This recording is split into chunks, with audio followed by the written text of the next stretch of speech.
Bum bum bum bum bum bum bum bum bum bum bum bum bum bum bum. All right, we're gonna wait a few minutes for Casey to get here. Until then, let me entertain you. I'm dancing. I'm dancing. Yeah. That's all the entertainment I really got. Ooh, microphone. Let's change this mic. Yeah. So what's going on there, huh?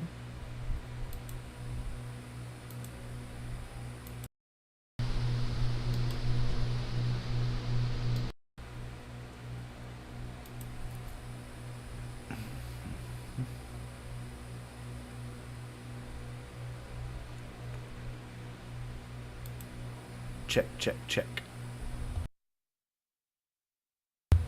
Oh, okay. It's right. It's just displaying wrong. That's weird. Let's put on some headphones. Okay. All right. We should have Casey with us any minute now.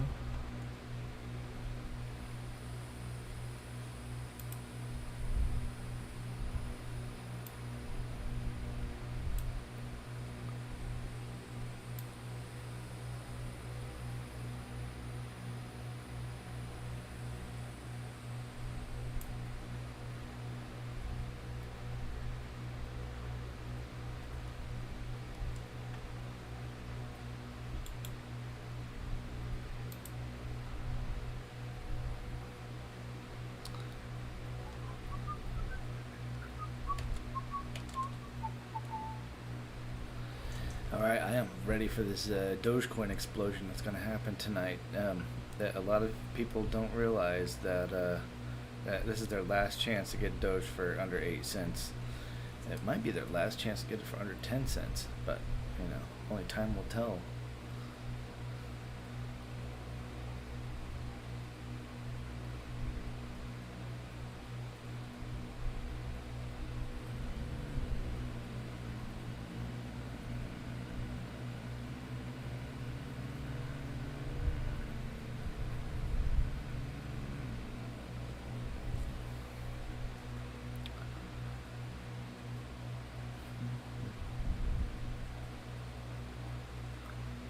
My Doge is up almost $600 right now.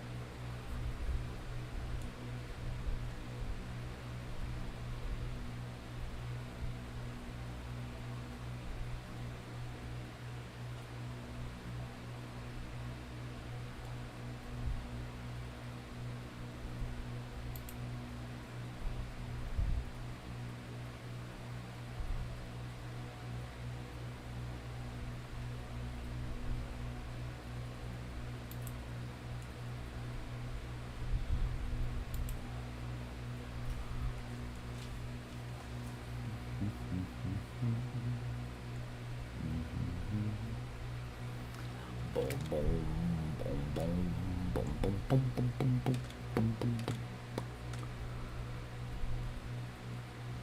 All right, I am still waiting on Casey to show up. So anybody who's sitting in here waiting on what's going on? What's going on is we're waiting on Casey. Casey, there's a rumor that you're not ready.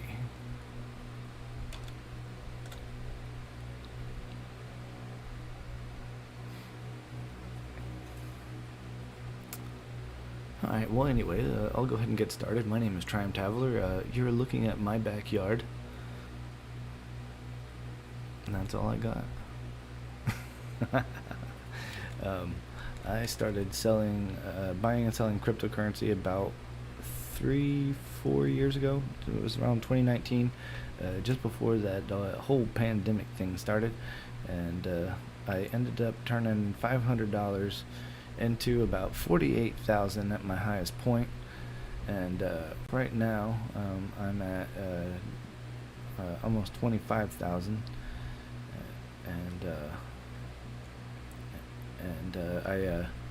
I basically took that 48,000 and spent a whole bunch of things on my kids and relatives and my mom and all these people, and then had nothing left. And then I came back to Florida with only about $1,000 in my pocket, and then with another $500, I ended up reinvesting back into cryptocurrency again. And once again, I have turned it into a substantial amount that is able to continually support me as long as I make the right decisions. And as you can see, my decision making has been impeccable this week. Let's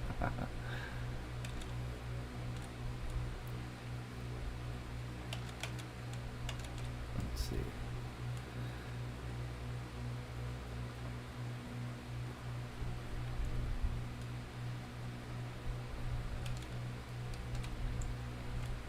And Casey's still not on. You know what? Until he gets here, let's listen to some music. What do you say?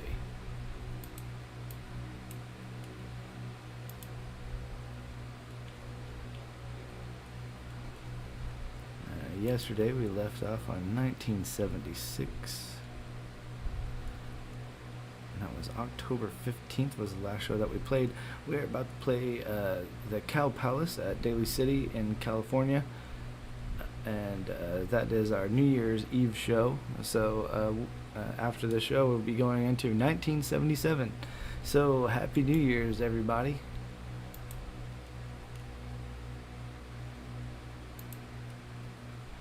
Put your tie-dyed t-shirts on backwards and inside out, and grab yourself a ticket and strap in and get ready for the show. We're going to kick this off with some Promised Land, and we'll end it with some We Bid You Good Night. Alright? Oh yeah, full show. Let's get started. And this is 12/31/1976. And once Casey gets back, I'll pause the music. But until then, here's a little something to listen to. We want to thank ASN for joining us this evening. And thank Without you. any further ado, from the Marin Counties, the Grateful Dead. Hey.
Happy New Year.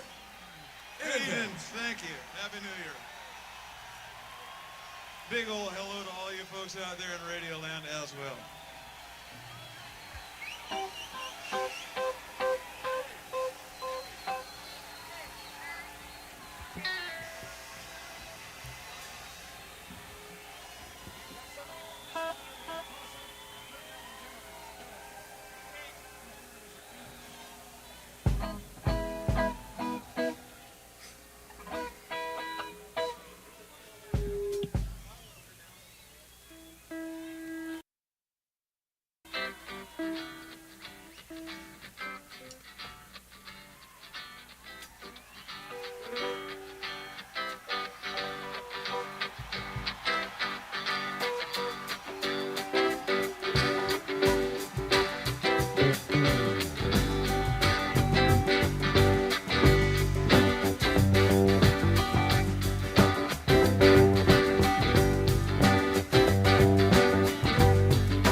Really had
Casey, if you're listening, your Trime Taveler is looking for you. Meet him at the ticket office, please. Thank you very much. Lord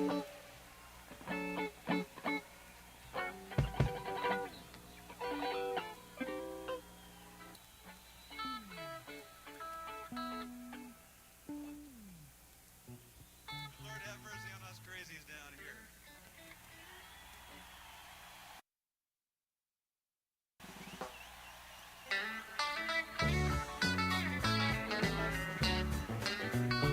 First thing I remember knowing was a lonesome whistle blowing and a youngest dream of going out to ride on a freight train, leaving town, not knowing where I was bound. And no one can steal me right, but Mama tried. What an old rebel child from a family making mile. And Mama sings all of this song.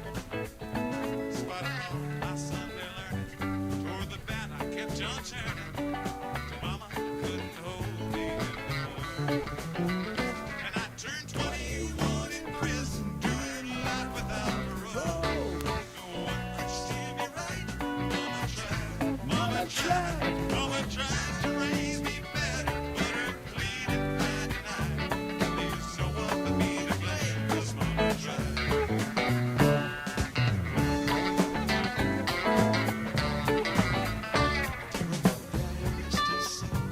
And my mama let it out. She tried so very hard to fill the shoes. Working hours without rest, more than me and the rest. And she tried to raise me right, but I refused. And I turned 21 in prison, doing life without parole. No one could see me right, but Mama tried to raise me better, but her pleading 99 leaves no one but me to blame, 'cause Mama tried.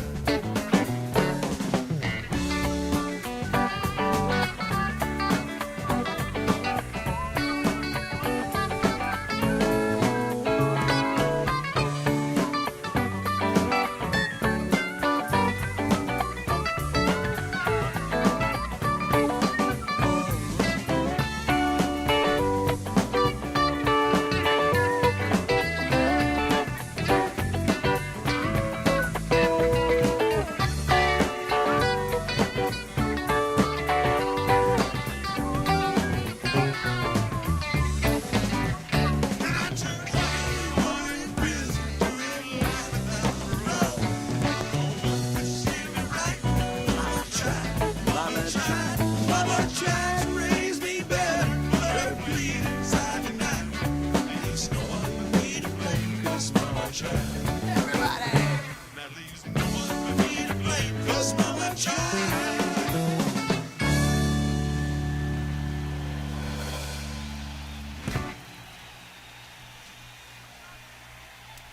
All right, that leaves only one person to blame, and that is my mama, because uh-oh. Getting some messages. Maybe that's Casey. Are you there, Casey? Casey Jones?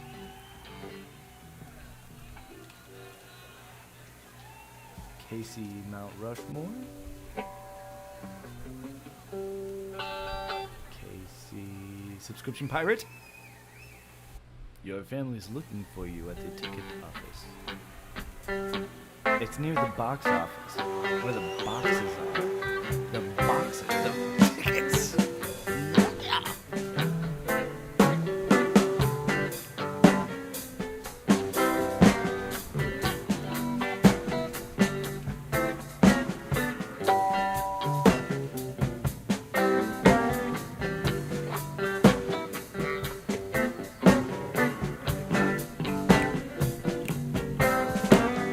Merry run around, sailing up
know he chose this place beside her.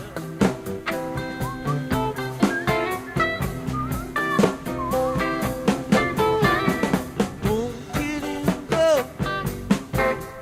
There's nothing you can say,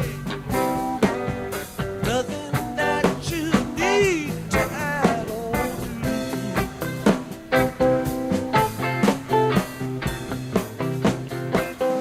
They love each other.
right. They love each other after all these years. 50 plus years and still loving each other. Oh man, look. I think Casey is on. Says our guest is here. Can you hear me, Casey? I don't see you. So maybe I need to do this and then this. Let's see what. Oh, a show on stream. And there you are! Yay! Can you hear the music? No. Okay, you just hear me. Yeah. That's perfect. I got headphones this time, so. Okay, let's see. Now I go Built your side of bed. there, and music is about to Covers were still warm. Where you been laid? be very backgroundy. Oh yeah, very backgroundy. How backgroundy is it? For you, it's like so background that you'll have to hear it later. But for me, it's like barely. It's like if you're listening, you can hear that there's a little hint of background music going, but you know.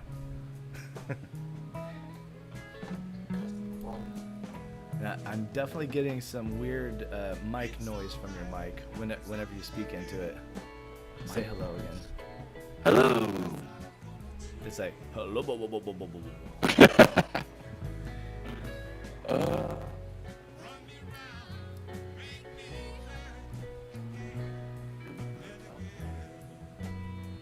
But that could be on my end too. So I'll look. The effects. When I first got on here, I had like a weird robot sound, and it was because Manu left the effects on my console. I couldn't figure it out. I was like hitting buttons, like, where is this coming from?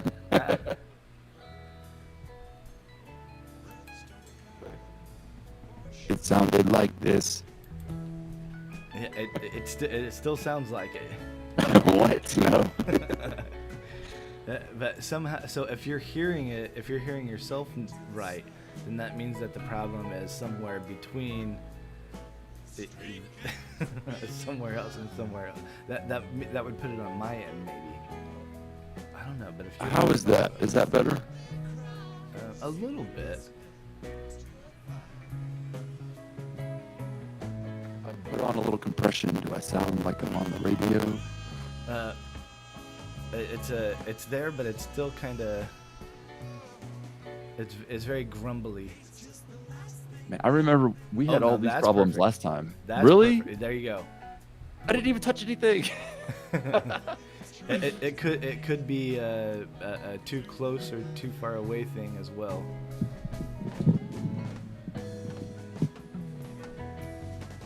Check. 1, 2. This is Cassie testing the mic.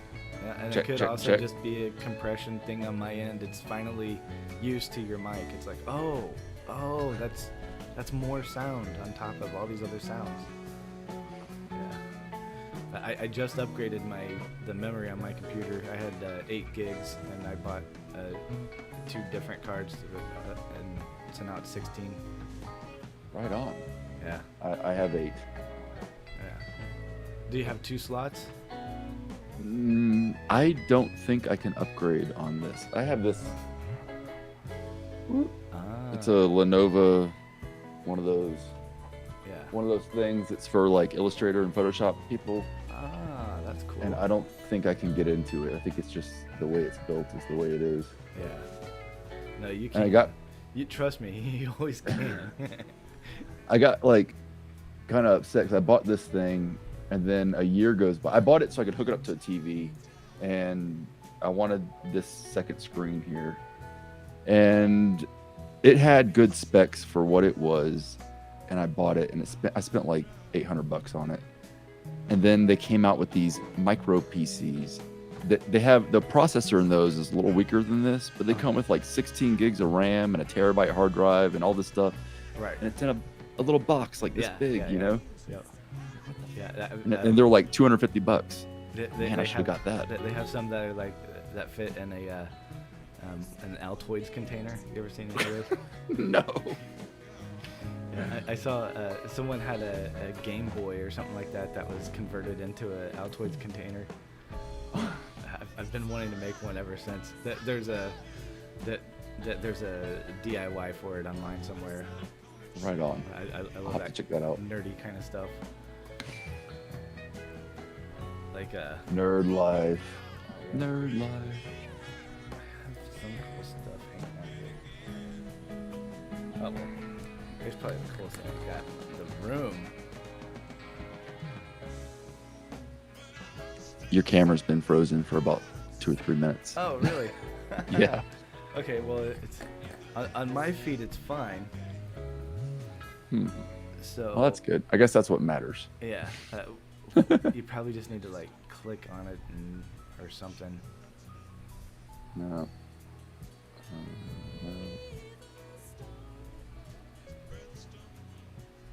Yeah, I still can't figure this stuff out. Which is funny for someone that talks smack about like all the podcast people. Like, oh, you're just a podcast person, but here I am. Here I am. Can't even podcast.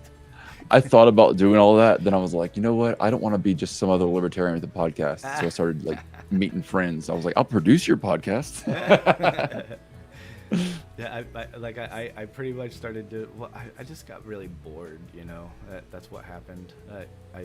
I moved into this house, and a friend of mine took me to Kentucky to get my computer that was at my mom's house. I'm in Florida, so I come back to the house and I'm like, well, I'm gonna get internet, and I hooked up the internet and the electric and stuff like that in this house, which was just abandoned. You know, I just moved into it and started using it, and yeah, I got bored. My nephew took his life about 8 or 9 months ago or something like that, and that was whenever I decided I was gonna run for president again. Like that's kind of what I did the last time I was depressed and stuff like that. I just was like, well, why not?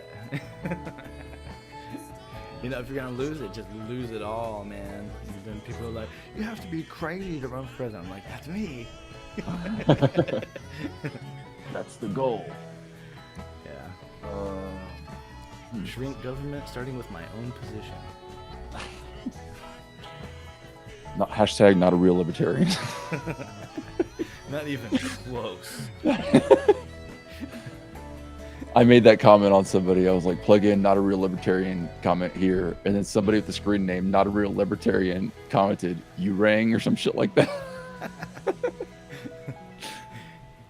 How old are you? I am 36. 36. So you remember, like, well, probably don't remember so much, like all the 1996 to 2000 political stuff. Oh yeah, that's when I was like really starting to get involved. When I was in like middle school and high school, I was like all about it. Right, yeah. I look at that whole era as like really what destroyed the Libertarian Party. In 1996 and 2000 was whenever Ralph Nader was, vetting for POTUS. And he was going through the Libertarian Party first. He helped build the Libertarian Party. He, did a lot with the Libertarians, from, starting in the early 70s. And they basically laughed him out of the room, and he left and took a bunch of people with him, and they started the Green Party. So basically the Libertarian Party has been split ever since the Green Party left. And, it never should have happened. There should have just been a third party, and then all those people should have found common ground and worked together, and they should have nominated Nader. But once again, individual donors and stuff like that doesn't equal delegates. And what the Libertarian Party does because that's the way that they do things. Yep. Whenever you have a candidate that two top tier candidates that nobody's going to budge on, they'll both get voted out after so many rounds of ranked voting, and then you have the underdog, and that's who I am. I have about as much chance of accidentally winning as Joe Jorgensen did in 2019. And you know what I would have said to that? I would have said, she has no website, no social media presence whatsoever. Her only thing is she went to about 7 state conventions, and she does have experience. She ran for vice president in 1996, whenever that whole division happened, where the Green Party, I'm almost surprised she didn't split and go with the Green Party. I would love to interview her sometime and ask her, because she knows more about that than I do. I was 20 years old during all that, so I was like, still trying to figure out what was happening. Yeah. It took me until 2017 to figure out, like, what all of it really was and what it was all about and how it worked. And then it was in 2019 where I started learning where all the corruption is.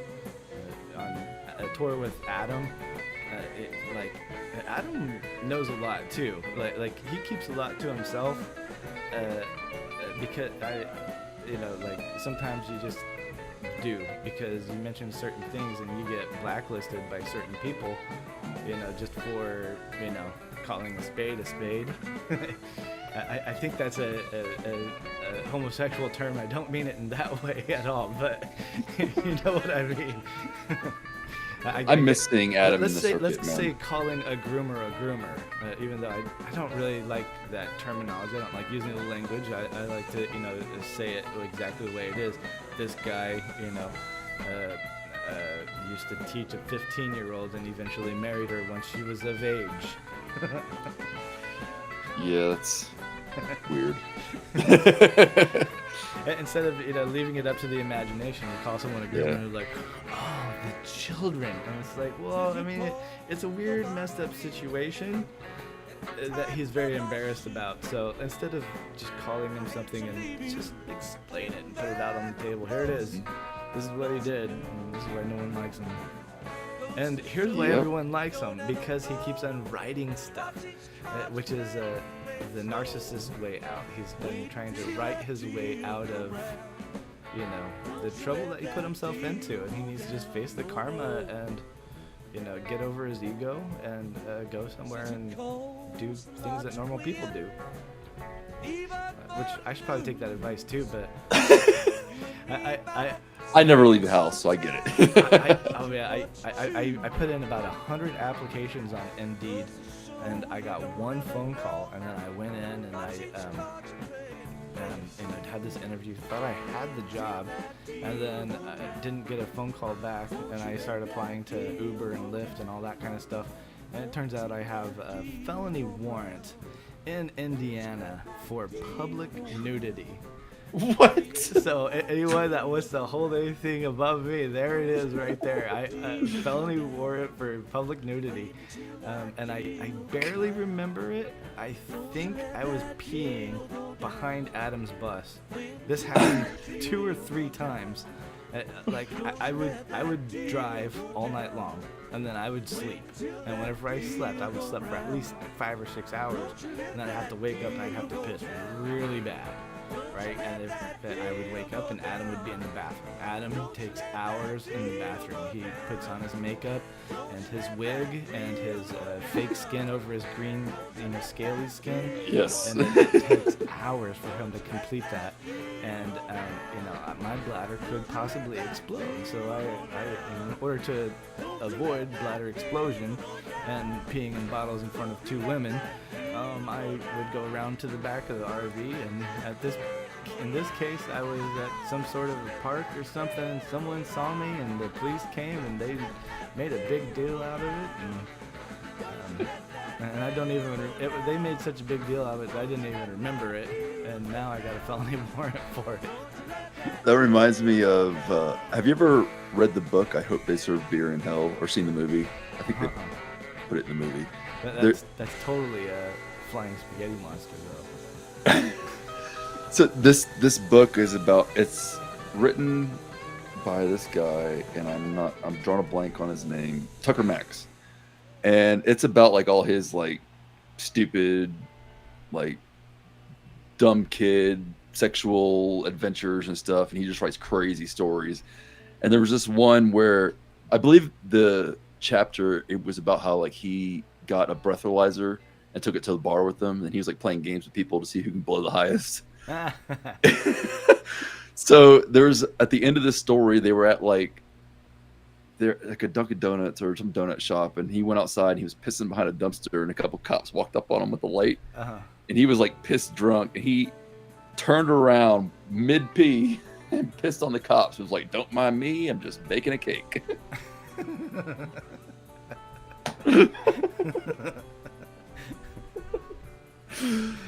Every time I hear about somebody getting arrested or whatever for indecent exposure for peeing, I think about that. If I would have known I was eventually gonna not be able to get a job because of this, I would have made it worth it. Definitely pissed on them. I would have pissed on my hands. I would have. Yeah. Oh my goodness. I don't know what I would have done.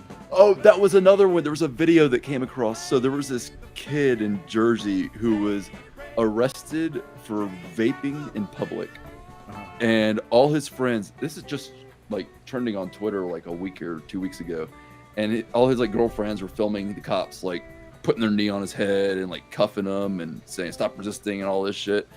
And somebody posted this video. They're like, what would you have done in this situation? And I commented, I was like, I would have shit myself. I would have shit myself. I would have made it a point to roll around and get it everywhere. Right, yeah. Oh, man. You're taking me, you're taking my shit with you. Especially if they're going to kill me, you know. I'm going to try and vomit on you or something, you know. This is the... Okay, hold on. Can you hold this for me? Oh, shit. Man, G.G. Allen.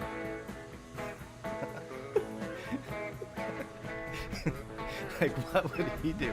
Well, I mean, they're lucky. They are lucky that, you know, they were dealing with me and not that, like, so many people get upset at, you know, law enforcement and stuff like that. And I'm nice to them. The last time I got, I was staying at my mom's in Illinois, and I had another old warrant from the 90s in Arkansas, and they detained me and held me for 10 days. And then at the end of it, Arkansas was like, oh, we're sorry, it was a clerical error, we should have let you go. And so they let me go. But like, whenever they were taking me in, you know, I was just like, you know, I was really nice to them because I didn't want the handcuffs on really tight, because I, you know, didn't want, you know, I just can't stand it. You know, it's part of I have sensory issues, and they always get you on those two bones right there. Yeah. Well, I had him. He put it on you know, loose enough that I could actually pull my wrist out, and then once we got to I put my, you know, my fist back in.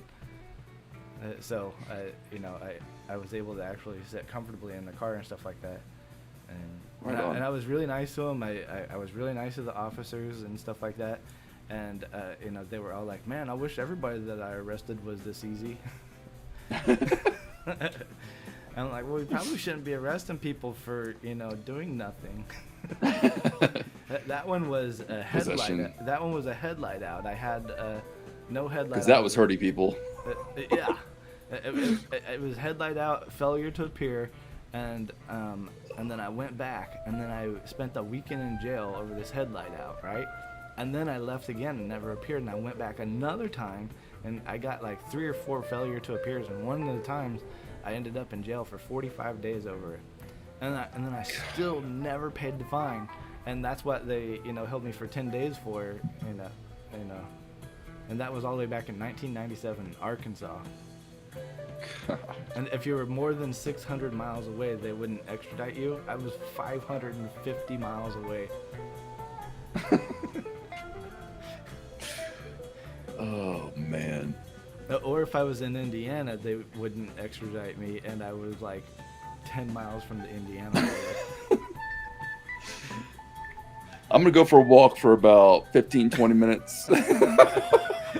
You guys keep following me, okay? Let Indiana know I'm on my way. Of course, now that's where my warrant is then. I did 10 days during the time whenever I supposedly had this Indiana thing, and it never came up while they had me in Illinois. But maybe they don't I think that it's either like Indiana doesn't extradite to Illinois and Illinois does to them, or vice versa. And, you know, But whatever it was, no one said anything to me about that. And, it wasn't until I started trying to find a job that it was, like, haunting me. Yeah. Man, I've been tracking your little portfolio postings, and you're like fucking killing it, man. What'd you like on that portfolio? What'd you start with? I started was a with few $100 $500. I started with $500 about a year ago. That's fucking awesome, man. Yeah, and just a bunch of lucky guesses mostly. Following the volatility, whenever I see that, I always have something on the side. Well, in the beginning, whenever I started with 500, I had nothing on the side, so it was all like, any bad moves, I would have to wait. Yeah. Either for it to equal again or drop the bag and then go for something else. But I started with I want to say it was Tesla. I bought for $109 a share or something like that, and I ended up with about $2,000 worth of Tesla off of that 500.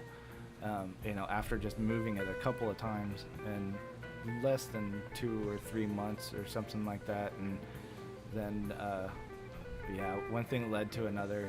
I made about $1,500 off of Bitcoin Cash the other day. I saw that one. Yeah. I mean, that's one of the good things about spreading your portfolio is, you might, everything might do nothing in that day, but one of them, one at a time, One. Yep. And if it goes off and you make 10 times off of, your investment on that one, then that basically makes up for 10 others. Yeah, and I saw you're up today as well. Or no, that was 2 days ago. Yeah, Man, I just got that today. Yeah, I am up a little bit today. I was down, and then I'm up it says I'm up $734. Right on. But I took out, I think $750. So it should be $750 more than that. It should be $25,000 something. Right on. And I also fell for the Rick roll a couple weeks ago. That was a good one. I was like generally concerned. I was like, oh my god, like what the fuck's going on with them? Yeah. And somebody was like, click the link, and I was like, I clicked it. Yeah. Never got it. Like, fuck. I figured anyone that didn't click the link and was like, he got what he deserved. I was concerned. I was like, oh shit. They got exactly what they wanted to, So if you cared enough to click the link, then, that means you're in on the joke. God. Did you see? So how you been, man? It's been a right. long time since we played. So it's summertime in Florida, and my house doesn't have AC or hot water, but I kind of enjoy it that way.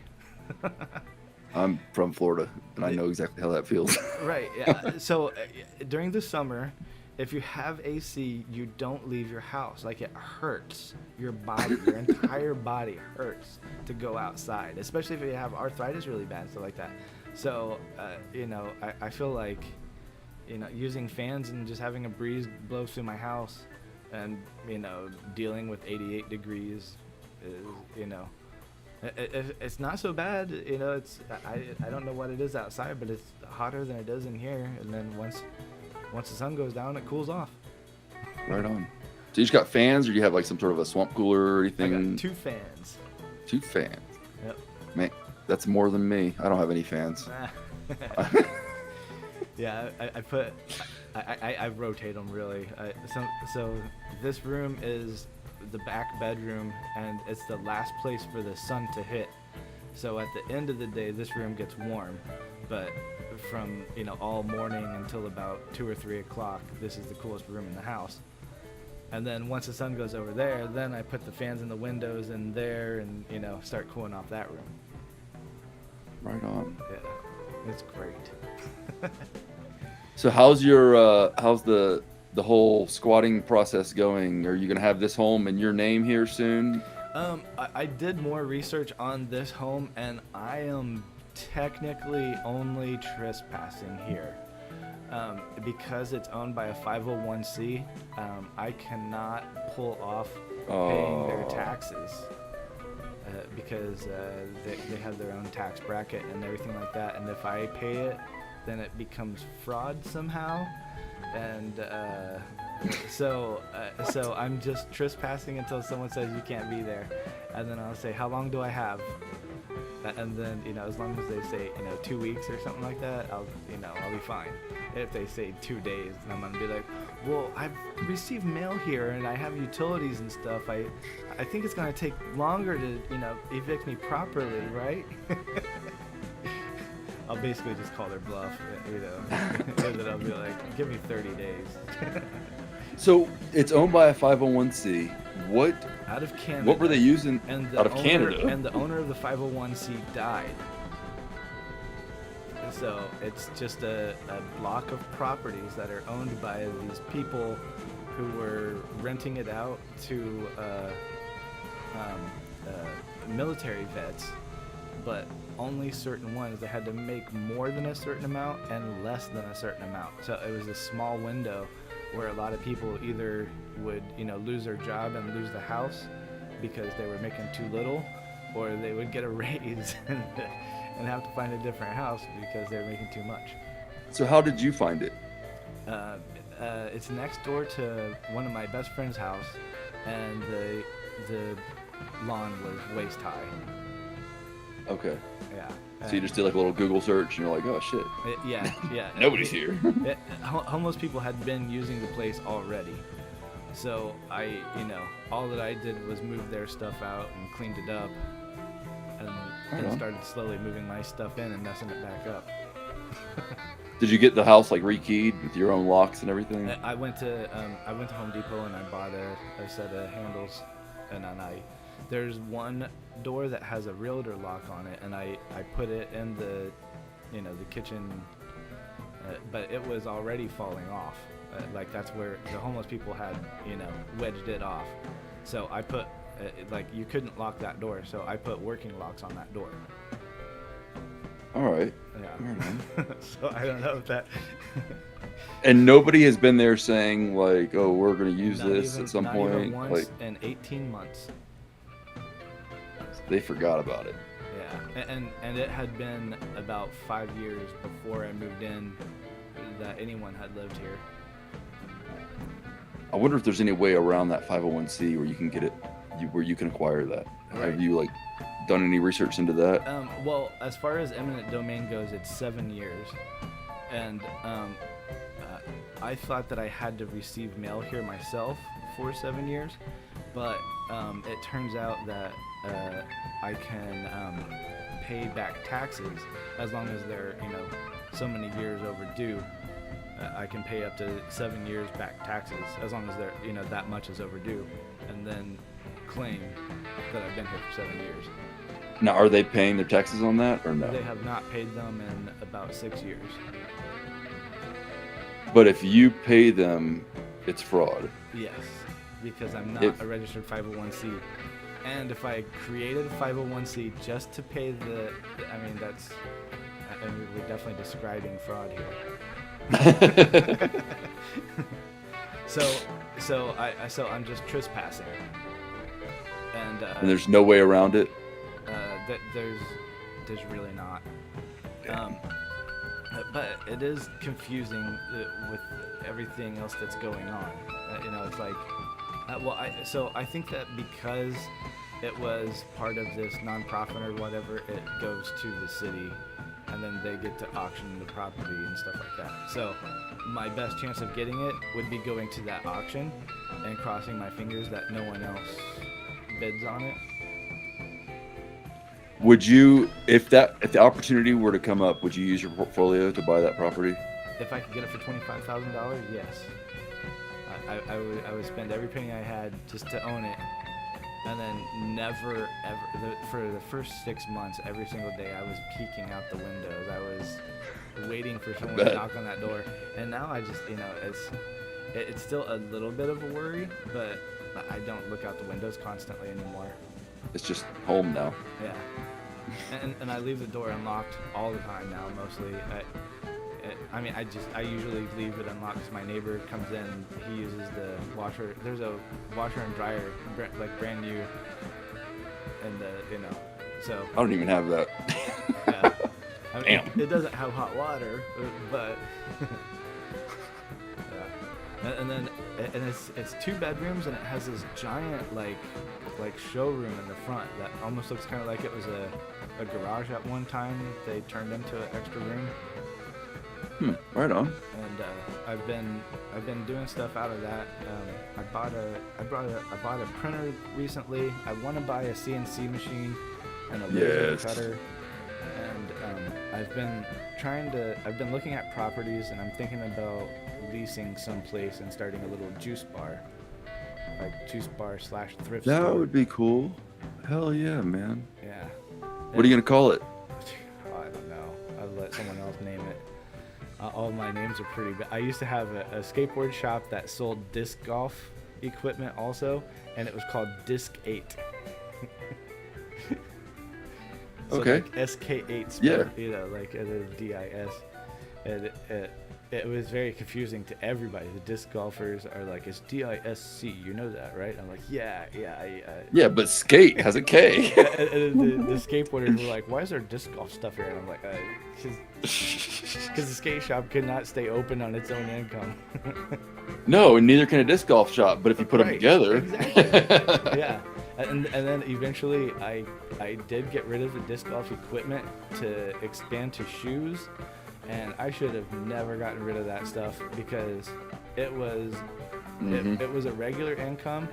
And the skateboard stuff, even though like I would have seasons where the shoes did really good, it didn't equal that regular, like these disc golf guys, some of them would come in 2 or 3 times a week and spend, 40, 50, over $100 on plastic. yep. And I I had a buddy of mine that just started dyeing disc.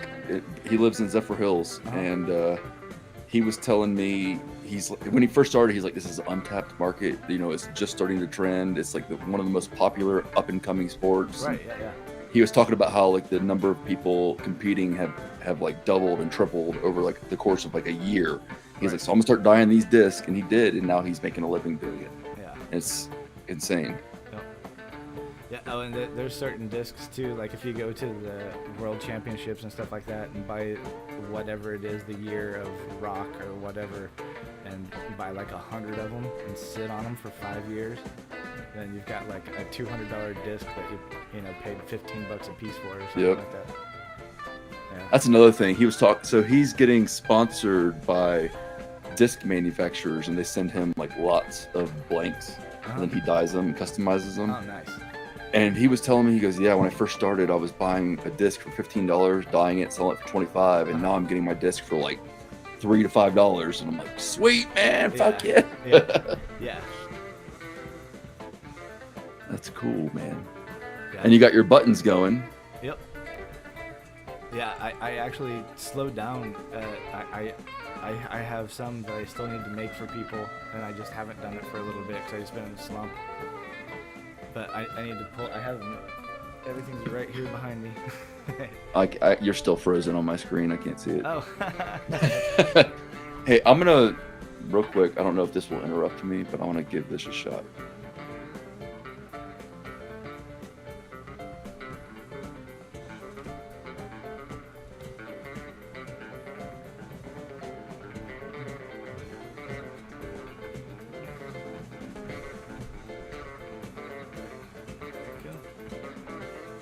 Hey. And now I'm moving, right? Yeah. Until I lock up again. Probably if I stop the music, it would. That might help. Let's do that. Oh yeah. It's gonna freeze. Now it's very quiet on my end. Hey, look. Oh, you can't see the. You only see me. You don't see my. Your whole stream. Right. Yeah. Yeah. No, I just see you. Right. Okay. I was. That's weird. Is there a way that I can see that? There's Blue Jays right now. If you went to Twitch and opened And it watched, on, like, on a different separate- screen, you would see it, but you would But be delay. Delayed. Yeah. Yeah. And No, also, it's all good. And also, if you have the audio playing, it'll create a loop. That's fun. Oh yeah. I've done that. So there's been a few times on the podcast that we're doing where this door over here, if I just open this door, I get the most insane feedback loop because I'll have Manu in there with a microphone, Uh-huh. and I'll have me in here with my microphone, and I'll open that door and they catch each other, and it's just like insane. Like, oh shit. Or somebody, or Dave will walk in. He'll be like watching the stream on his phone. He'll walk into where we're recording the stream, and I'm like, Dave, get the fuck out of here. Oh, my friend Jimmy used to do that all the time. He would just walk in and say something outrageous. I'm like, dude, I'm like, He'd do it and get a feedback because he's watching the stream that I'm broadcasting. I'm like, come on, man. so like he always calls weed drugs. So he'd come in and say, "Where's the drugs?" And I'm like, "Dude, why can't you just call it weed like people do?" People are gonna think I'm in here with like meth, crack, and ketamine and like crazy. Like, it's just weed, man. Whereas if I had any of that stuff, I definitely wouldn't be here. Oh shit.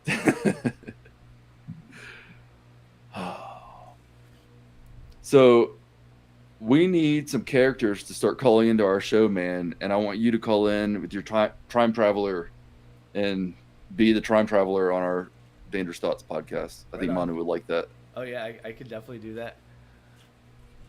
And it, you know, I know you mentioned earlier you were applying for jobs and whatnot, but I really miss your the look that you had going, man. Yeah. Your Vermin Supreme look. Oh man, I haven't God. I haven't dialed in. I just bought a kilt the other day, a cargo kilt. Yes, a cargo kilt. Yeah. Yes. So it's like it's definitely. I did one little teaser the other day on YouTube. I don't know if you saw that or not. It was the song "You Broke My Heart Because I Couldn't Dance, You Didn't," and it was like just me up in the camera. And then as soon as the music starts, I back up and you see the kilt, and I'm like shaking it. Do you love me? Do you love me? Yes. No copyright issues on that song?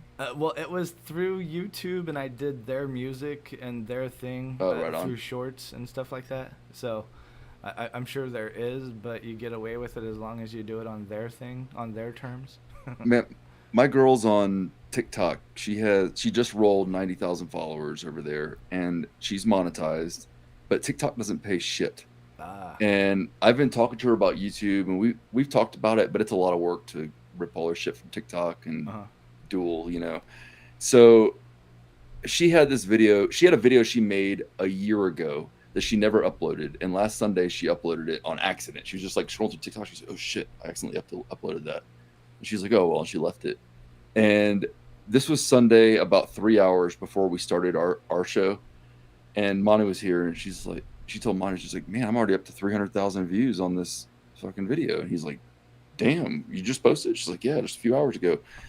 And so we did our show. Our show's an hour long, and then we come off the show, and she's like, "I'm up to 500,000 views," and he's like, "Holy shit," you know.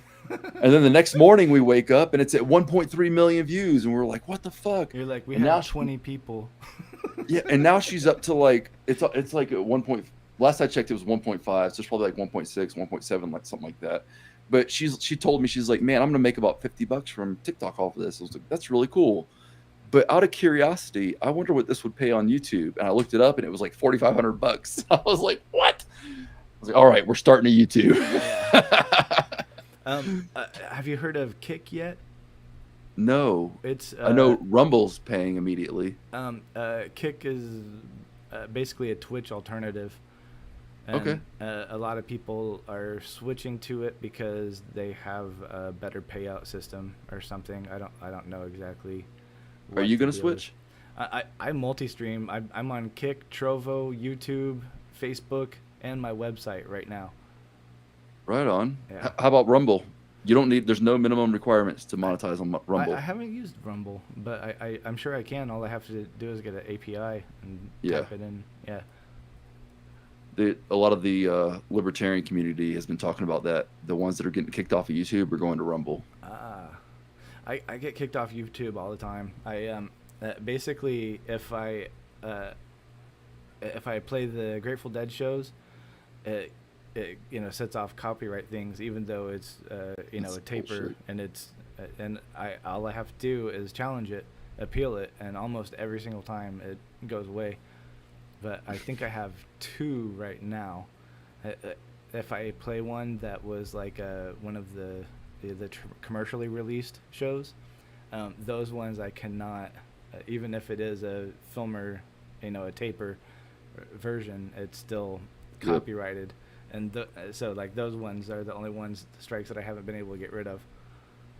So but Are if you you are get you monetized over there? if you get three, not on YouTube, I'm not even monetized, and I'm about to get if you get three strikes, then they delete your account, and that happened to me a couple of times, but I was able to appeal each time, and but it's still annoying. And so now whenever I get a second strike, they suspend you for 14 days or something like that.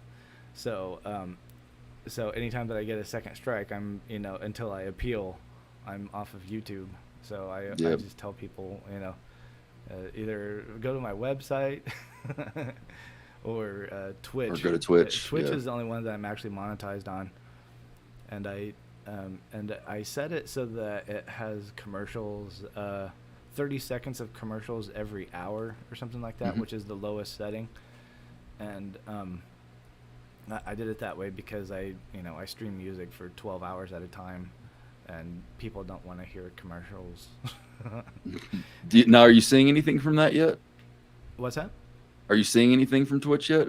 Have you gotten a few payouts yet? I think I have. I don't even pay attention to it. It goes into my PayPal, and Okay. I watch my Robinhood. So one of these days I might look at my PayPal and there's like $100,000, and I'm like, oh wow, I guess it was. But God, that'd be nice. what I need is about 7 to 10 regular viewers would make it all kind of pay for itself and bring me up enough on the algorithm to get the extras, to get the people that yeah, you know how it is. Once you got like Mhm. at 100 people viewing, 100 viewers regularly on average, especially if I was doing 12 hours a day, I would be killing it. I wouldn't need to look for a job or anything. And With YouTube, now Dangerous Thoughts, we just created a YouTube account for that, and we're having issues getting Manu's Twitter followers that have been watching religiously on Twitter for over a year now to switch over to YouTube.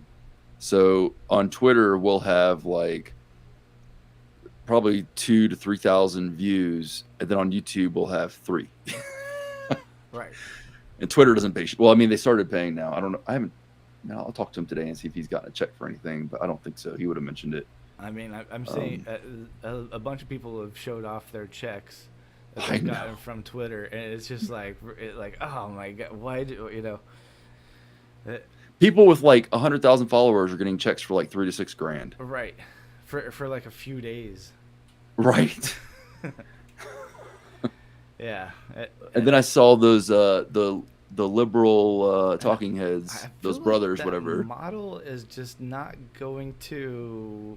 I mean, I don't feel. I don't know. Maybe I'm wrong, but it seems like that large of a payout is, gonna break Twitter.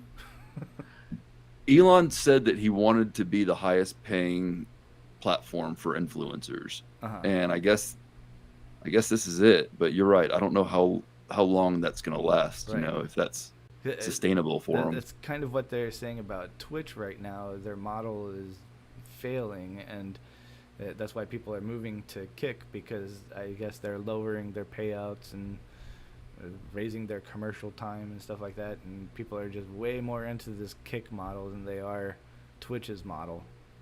I gotta look that up. Kick. Yeah, it's just kick.com. How many people are watching us right now? One. Hello, single viewer. Thank you for joining us. It's kind of temperamental. It doesn't always show me exactly all of the viewers. And whenever I started, it said that I had 4 for a little bit, but right now it just says 1. I know, it's because I came on here. Well, and They're I'm like, on- he's not a real and- libertarian. and I'm on too. Like it counts me as a viewer. So even if there's, that there should, if we're both watching, it should say two.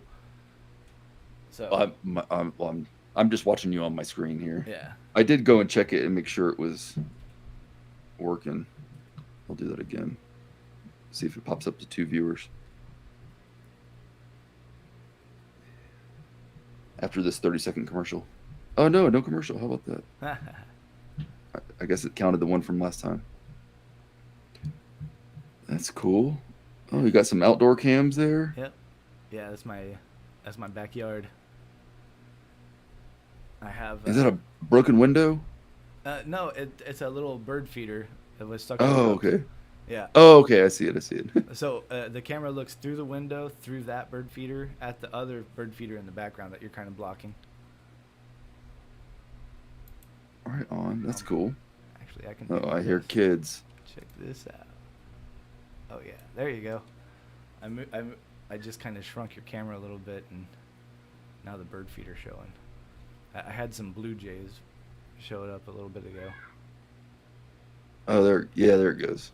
Oh, okay. It looked like 2 cameras. I see Yep. it now. Right on. Yep. Is that one of those squirrel defender or squirrel defeater or whatever? It's not. It makes them. So I have a regular squirrel that he's very picky, and he also hasn't been able to get into the one bird feeder, and the one that has the little cage that has the suet in it. He tried really hard and he really wanted to, but he could not get that thing off of there.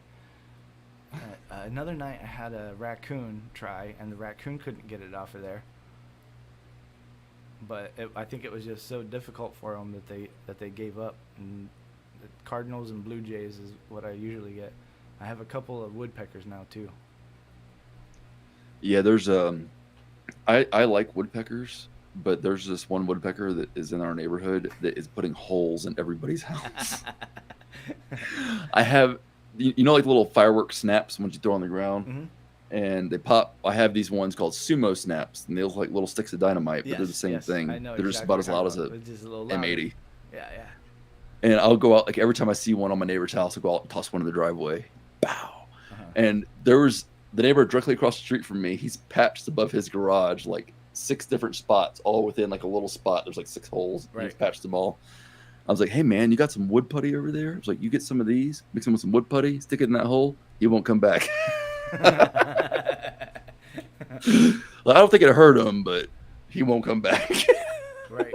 I think that would work, right? Yeah, I don't see. I mean, pow!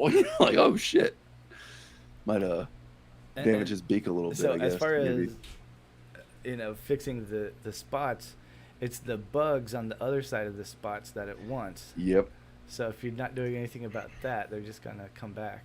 yep, yeah. I mentioned that to him as well, and I was like, you have a little bit of rot up there. There's probably some bugs in there. That's probably why he's here. Yeah. Yep. Well, I love it out here. We have deer that come through our yard and little bunny. I was feeding the rabbits yesterday, mama and a baby. I was out there with lettuce and carrots and was feeding them. Nice. And we got all the squirrels. And I enjoy having the squirrels here, but you can't feed them all the time. Like I'll feed them for like a week every day, and then I'll stop for about 2 or 3 months, just so they come back and they check. But I had this house I lived in Virginia. I love the squirrels, and I fed them all the time. And I ended up having damage to my house, and my neighbors had damage to their house because they were like digging everywhere looking for food. Uh-huh. So, but I've noticed that if you just like do it for about a week, so they get used to coming by, and then you stop for a few months, they'll still come by and check. And whenever they stop coming by, I'll just feed them for a week again, and then keeps them around. Yep. The kids love them. Yeah.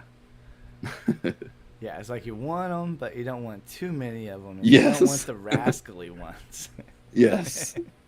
There's one that keeps on, like every time I put like little, I put shelled nuts and nuts that are in the shell out there, and they'll eat the ones that are in the shell, and they'll bury the ones that are shelled.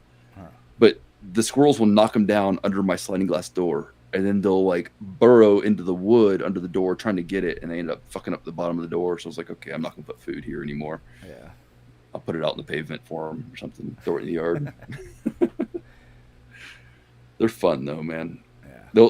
I could put my hands out and they'll come up their little paws and if I put like a piece of food up here, they'll get all the way in my hand and take it out, you know. Yeah. Yeah. I'm working on doing that with the rabbits too. So far enough behind the woods, back behind here, there's a creek, and then if you follow the creek towards the park down the road, there's a little pond, and there's an alligator in that pond that I play with sometimes. See, that was when I grew up in Florida. That was like the thing. Right, I yeah. see like people petting them and everything. And I'll tell my friends like, yeah, I used to do that. You know? Right, yeah. And they're like, what the fuck? You're crazy. It's Where like, my you parents pet lived, dogs? What You're about right. snakes? they all bite too. Where my parents live in Dover, Florida. It's I just think I outside know of Brandon, Yeah, near. It's near Lakeland. If you're familiar with Lakeland, Plant Yeah. City, it's right in that area. I actually lived in Brandon for a little while. So that's where I'm from. Okay. Yeah. So they have this neighborhood. There's maybe 24 houses in the neighborhood, if that, and it's the only street that heads into like this abandoned phosphate mine. Like when you're going down South Dover Road, all the roads are off on one side. Their street is the only street on their side of Dover Road, and it's all like thousands of acres of wilderness wildlife preserves, abandoned phosphate mines and shit. And I remember when I was a kid coming home, and my mom wouldn't be able to park in the driveway because there'd be like a gator sunning in the driveway. And they were never big. They were like little, like maybe like 4 to 6 foot gators. So Right, their mouths were about like this big. You Right. know? Yeah. Yeah. And I go out there with my little brothers, and I grab its mouth, and I'd pick it up by its mouth, and my little brother would grab like around its legs, like by its tail, and we'd carry it down to the neighborhood pond and let it go. You know, Mhm. that was just like the thing. There was at least 3 or 4 dozen times when I was in school where I had to go move a gator out of the driveway so my mom could park the car. You know. Right. Or we'd have Florida Panthers. They'd come right up into our Oh, yard. I've seen those a few times around here. Yep, Yeah, we have a fox that runs around sometimes too. that's cool. I never saw any foxes out there. I did it in Brooksville. I did once I moved north. I saw a lot more foxes and coyotes, Uh-huh. but Oh, you know like the what? Brandon area, I think actually what I saw was a coyote, not a fox. Yeah. that could have been it. There's Yeah. I had 5 acres in Brooksville for up until Hurricane Irma decided that I shouldn't. I had 5 acres up there, and there were these packs of coyotes that would come running through the land like 30, 40 deep. And there was one night I got home and I heard all this yelping and chaos in the back of the property. And I had this Doberman, and she came running up to me when I got home. Her head was like swollen huge with gashes all over it. And she had looked like Cookie Monster took a chunk out of her ear. And I patched her up and everything. I called the vet. I was a medic in the military. So I asked the vet, like, what would you do? And they're like, well, we highly recommend you bring her in. Highly recommend that this happens. It gets clean. And I'm like, oh, okay, that's cool. Thanks. I hung up. I treated her like I would a human. Uh-huh. And the next day I went out in the back of the property, and she ended up being fine. She lived for several years after that. But out in the back of the property, there was 2 dead coyotes laying out there. And you can see like all the footprints where like the whole pack of coyotes were. Uh-huh. But she took the whole pack on by herself, you know, like this is my land. She held her own. I was very impressed. Because, you know, if anybody out there is watching, if you come across a coyote and there's like 1 or 2 of them, they'll leave you alone. But if you come across 30 or 40 of them, they will attack you. Okay. they show dominance in numbers, you know. Yeah. But, man, I do miss that. I miss everything about it except for the heat. The weather is much more temperate here. I mean, I love the heat in the winter whenever it's really cold out there. Yes. And It it's doesn't like- get too bad here, you know. Yeah. In New York, it did. Whenever I was sleeping in the car before I found this house, I got here in the winter and it was perfect. And then once it started getting hot, I think it was July or August or something like that. I was sleeping in the driveway of this house, and my friend, now my neighbor, was like, "Why don't you just go in there?" I'm like, "You sure?" He's like, "Yeah." Why not? I'm like, "Okay." He's like, "You've been in this driveway for 3 months now." And nobody said anything. So. Yeah, no one said anything in the driveway. Then I went in and turned on the electric. All I had to do was go to the website and just, start a new account. And I didn't even use my name. I accidentally used my daughter's name. So the electric is on. And Click my it through like car- autofill. Oh shit, that's not even Right. me.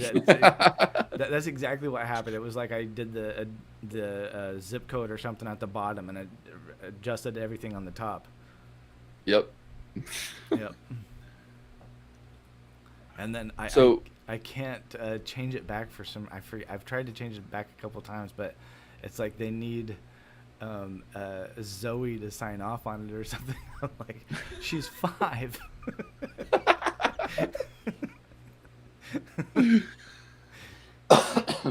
So I guess I gotta wait 13 years for her to be old enough to sign off on this thing. What about the AC? What's going on with that? It's hot. Does it not work? The AC in the house doesn't work? Yeah, I keep thinking I mean, I have enough money that I could call an AC guy and have him actually do something about it. But then your electric bill goes up. My electric bill goes up, and also my neighbor doesn't have AC, and he's the one that so like, it's almost like, why does he pay $1,200 a month for his house, and then I pay nothing and have AC. His house is really cool. It was built in the 1920s, and it's all cedar on the inside, and it has like these posts and stuff like that, high ceilings, and it's really cool. But it's also very old, and has all these little. The kitchen is sinking, like there's this one part where it feels like the floor is about to fall through. I don't go in his kitchen because I'm a lot bigger than he is, so. I figure if someone's gonna go through, it's gonna be me. And then the toilet does the same thing too. Every time I sit on the toilet, it's like my knees or my feet are just a little bit higher than than they're used to be. And it's actually a nice toilet. I like using it, but I'm always afraid that I'm on it. You see the movie where like the guy falls through the floor on the toilet, like.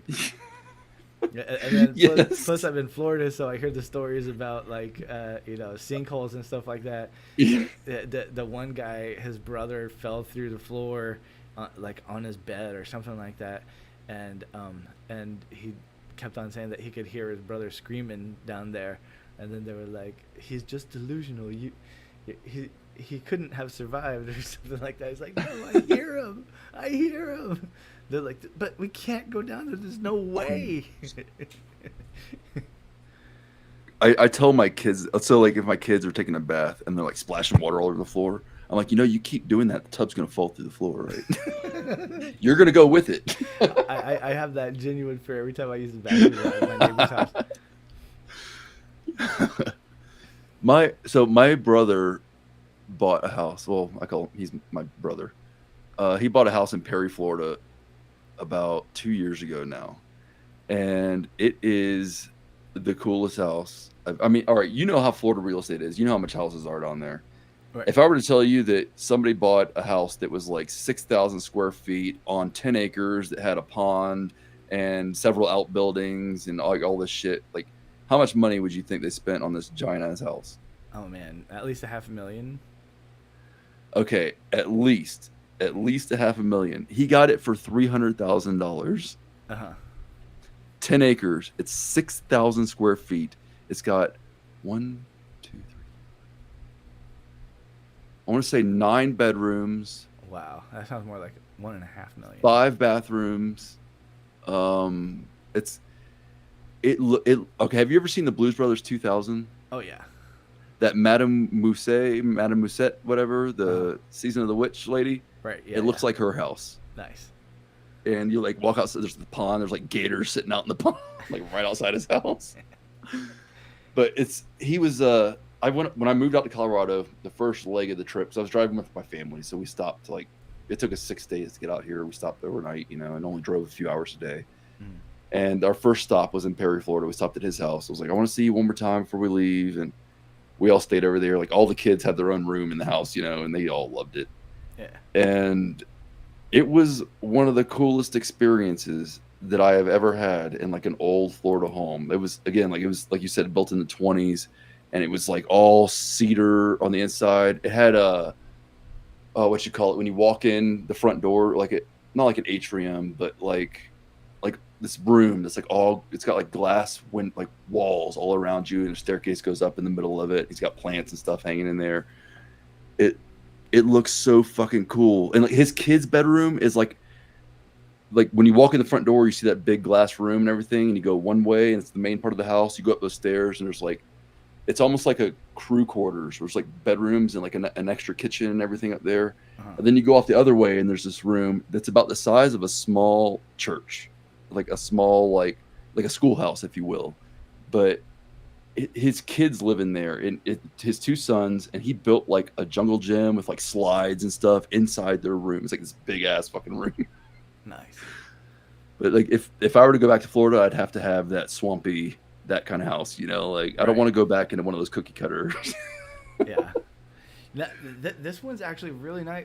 The backyard, like I said, backs up to these woods and the creek, and then I'm right down the road from this other little park. You know, Doing some fishing. It's a great location. There's definitely a lot of the park has a lot of like crackheads and stuff like that. And there's a homeless shelter right down the road. There's also the Circles of Care, which is like where people go when they get Baker acted and stuff like that. Mm-hmm. And so it's between there and the food place is my house. So so there's definitely always people coming and going from those two spots, and it kind of people get kicked out of their house and they get Baker acted and they get thrown into Circles of Care, and then Circles of Care says, okay, well, we're done with you and you got to go now. And they're like, but they won't let me go back there. Where do I go? And they're like, that way, past his house.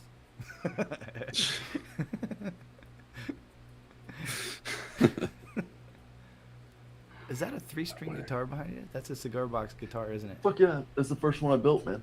Nice. It's here. Let me see if I can get this on the camera. It's Lords of Tampa, Lord Clifford of Tampa. Nice. And I love this thing, and it worked great for about 2 months. But the neck, I fucked up when I glued the neck to the inside of the top of the box, and I cut it too thin. And so you can see I put like a backup block, which worked very well until that started splitting. Yeah. But now the strings are so high off the fretboard, it's unplayable. Well, not like with the slide though, right? Yeah, I can still do some slide stuff on it, but it doesn't stay in tune. Like when I first built it, all the action was about like that, and now it's like Right, yeah. folded. But yeah, I love this thing, man. Lord of Clifford. Yeah, I used to play the 5-string banjo, and I've been wanting to I keep on going to pawn shops trying to find the right one. Oh, nice. Those are fun. It's a little banjolele. Yep. Yeah, that those put off a lot of noise. Yes, they do. Yeah. That's my wife's banjolele. Yeah. She's been working on her little picking. And I attempt to play guitar. I have a Mexican Strat over here that's like my baby. Nice. But it doesn't get enough attention. I have a Rickenbacker bass that's in Illinois at my friend's house. And I would Go get that thing, man. really love to go get it someday. God. Whenever I went to Kentucky, I was like still about like 3 or 4 hours from my mom's house, and I was like, man, I'd love to go get my bass. And my friend was like, we can. And I'm like, no, we can't. It's gonna add a whole nother day to our driving, and I'll have to go and see my mom, and that'll we'll never get back in time. And so I have a few other little ones. I don't know if you'll be able to see them, but I'll try. Here. That's my acoustic. Let's see. It's a little nice. It's one of the Paul Reed Smith like Indonesian ones. Okay. And then in that corner there's a 3/5 guitar, and then the Les Paul Jr. over there, that is actually a Firefly. Have you ever heard of that brand, Firefly? Okay, yeah. They're like $100. Yep. When I bought that guitar, they couldn't keep them in stock. They had one website, I don't remember what it was, that sold Firefly guitars, something Garden, and then they sold them on Amazon. Whenever like they released a model, it would be sold out in a day. Like they'd make like 100 of that one that's gold with a P90 double cut, and they list them on there for like $108, and they sell out in a day. Right. Yeah. And then you wait about a month, and you go check Reverb, and all those $108 guitars are selling for $300 or $400 on Reverb because everybody wants one. Right. Yeah. They play like a Gibson, Uh-huh. and they're $100. Right. So you know how you can tell the difference between a Rickenbacker and like a fake Rickenbacker, right? No. The fake sounds good.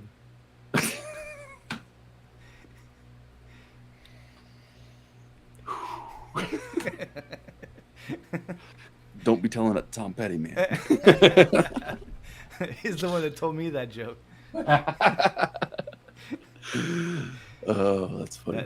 They're very temperamental. The first one that I didn't actually have it. My stepfather had one, and he's the one that really turned me on to him.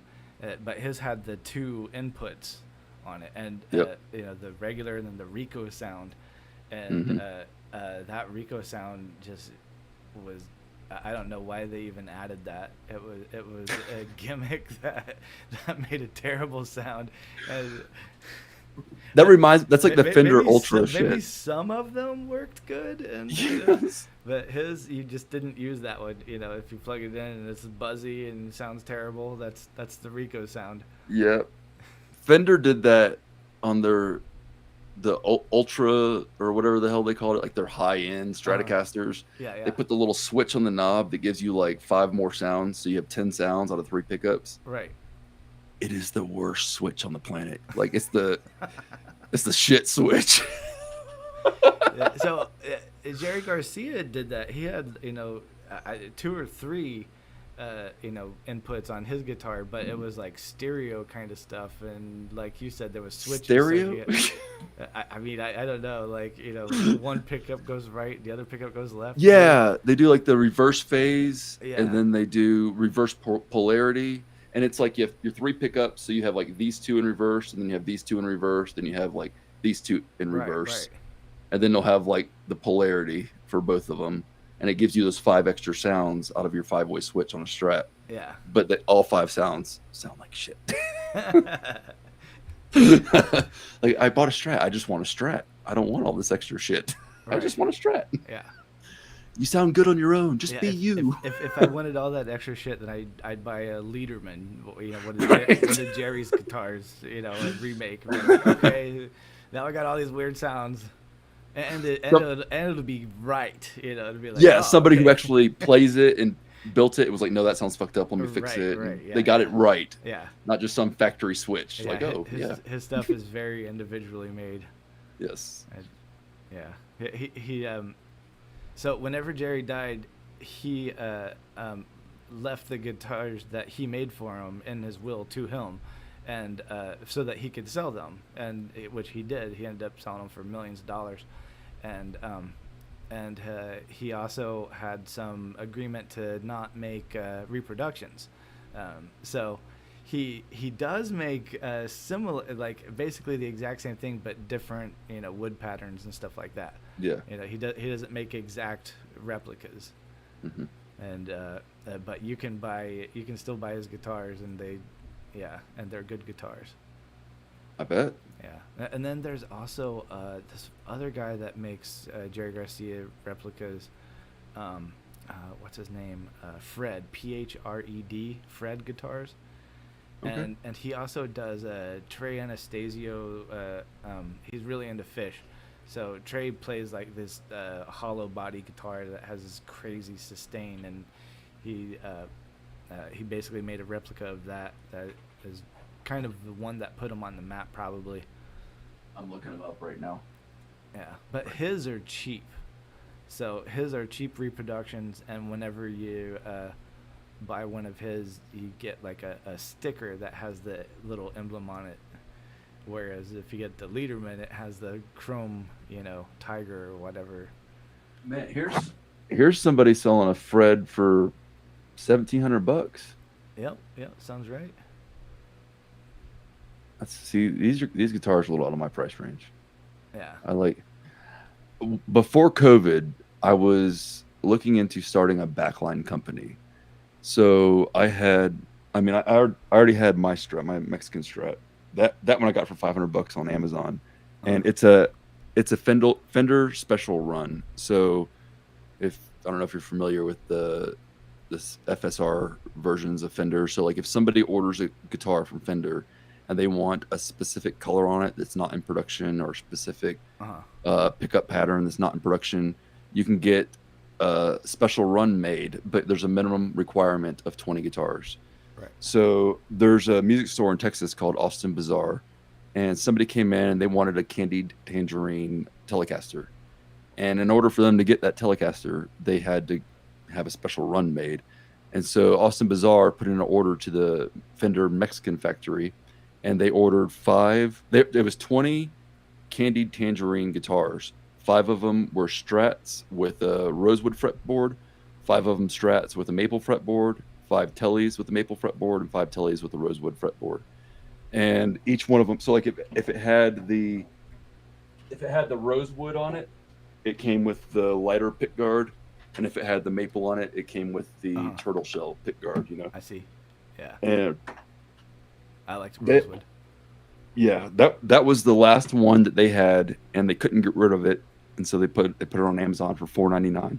Nice. And at the time, I really wanted a guitar. I didn't have the disposable budget to get a guitar. I had an idea of what I wanted, and I was like, okay, I'm not going to spend over $500. Like, I'm not going to go out and get a $2,000 American Strat or something like that. At the same time, I didn't want to go out and get like a $150 whatever Squire and then have to put shit into it to make it how I wanted. So I was scrolling through Amazon one day and I saw that thing come across for $4.99 out the door. Like, that was with taxes, shipping, like everything was $4.99, and it was just enough to put on my credit card. I'm like, I'm getting that candy tangerine. I paid $400 for my Rickenbacker. That's amazing. They weren't sure if it was real or not, and they got it. It was an 8-string, like double course bass for a little bit, and it's a Frankenstein. It has actual Rickenbacker parts, but there are a couple of there's something on it that is aftermarket, and it doesn't all match. But it all fits, and it sounds great. Man, some of the best guitars I've ever played, ever seen. It sounds good. Or Frankenstein's. Yeah. Yeah. Exactly. Yeah. Man, that's a hell of a deal on a Rickenbacker. Yeah. Hell of a deal. I saw it, and I was like, how much is this? And he was like, $400. 90% off. And I was like, tell me more about it. And he was like, right. Well, honestly, we don't know too much about it. It came in as a weird trade-in. And I'm like, oh, really? And he was like, yeah. He said it was real, but, then he pointed at something, and I was like, oh, yeah, that doesn't look right. Like the headstock or something like that. Just, like maybe the logo was fake-looking. I forget exactly what it is, but I left it with my friend in Illinois who's a guitar, he plays guitar and knows a lot about it, and he looked it all up and he figured out exactly, because before him, I was like, I don't know if it's real or not, and then he was like, okay, it is 90% real, and I was like, okay. Good enough for me. Right? Yeah. It's good, and good enough for that 90% discount. Oh, it's a hell of a price for a Rickenbacker. And it is the cheaper one. It has the dots and not the triangles, and it also has a single pickup, not the dual. So it doesn't have the crappy Rico sound that nobody uses. Okay, so new. I mean, that's a $4,000 guitar, like new, all day long. Right? Yeah. But I mean, even used, they're selling on here for like $2,300, $3,600. Like. Now, if you look at the neck, does it have diamonds or dots? For the ones with the dots. Okay. Yeah. Because the dots are a little bit cheaper. Yeah. Well, that's a $4,000 guitar, but if it had the diamonds on it, like the triangle or whatever the hell that is. Yeah. those are like 10,000, 6-7 grand or 7, 10, yeah, you yeah, know, yeah. depending on the And model and it's whatnot. from '76, the year I was born. That's cool. Which is the other thing that was cool about it. And it's the same year as my stepfather's. He had a '76 black one, just like it, except for his was the diamonds and had the he has the real one and I had the fake one. Nah, fake. Yeah, the fake one that sounds better. Right. Man, it's been a long time since I've looked at Rickenbacker, and there's a lot of really cool designs they're doing now. Like Yeah. some of these remind me of the old Crossroads designs that Clapton did for the Strats when he was doing the Crossroads charity, and he was auctioning those really cool, bright colored Strats. They look like that. They look Yeah. really, really fucking cool. Yeah, their hollow bodies are nice. Very unique sound. Yeah, I've always liked them. Tom But we got to Petty. get you up there to, yeah. We got to get you up there to pick that thing up, man. I know. Well, my friend that lives up there, his mom lives in Orlando. So one of these days he'll probably drive down here and be like, "Hey, I'm going to Florida." In fact, he was about a year or two ago. He was coming to Florida, and I was in Vegas at the time, so I missed it. Damn. Yeah. Speaking of traveling, are you going to any conventions or anything? You have any plans? So I was planning on it, and I should be gone. I even bought a car and everything, but I just haven't been able to leave this house. Yeah, I feel you. Yeah. I have a car that's totally paid for and dead in the driveway. And for yourself and anybody out there listening, don't buy hybrids. Well, mine's a Prius. It has 200,000 miles on it. It's still running. Yeah. So I have a 2016 Ford Fusion, Oh. and it's the hybrid. So it has a 2.2 liter gas engine in it, and then it's got the electric motor, and in the trunk it's got a 30-mile battery or whatever it is. Right. But here's the thing: the gas motor in that car works just fine. Just fine. Hardly any mile. It's got like 116,000 miles on the car, most of it electric. Uh-huh. And the drive battery for the electric motor died, and because everything is tied together with the computer, Right. it's dead. I can't use it, even though the gas engine works just fine. Yeah. I can't use it. Right. It's just dead in my driveway. Yeah. So, and I was looking into it, and it's like worth 11 grand running with the miles and condition and everything. It's worth about 11 grand. It costs $10,000 to put a new battery in it. Uh-huh. And if I were to sell it right now without the battery, I'd get about $600, maybe $800 for it. Yeah.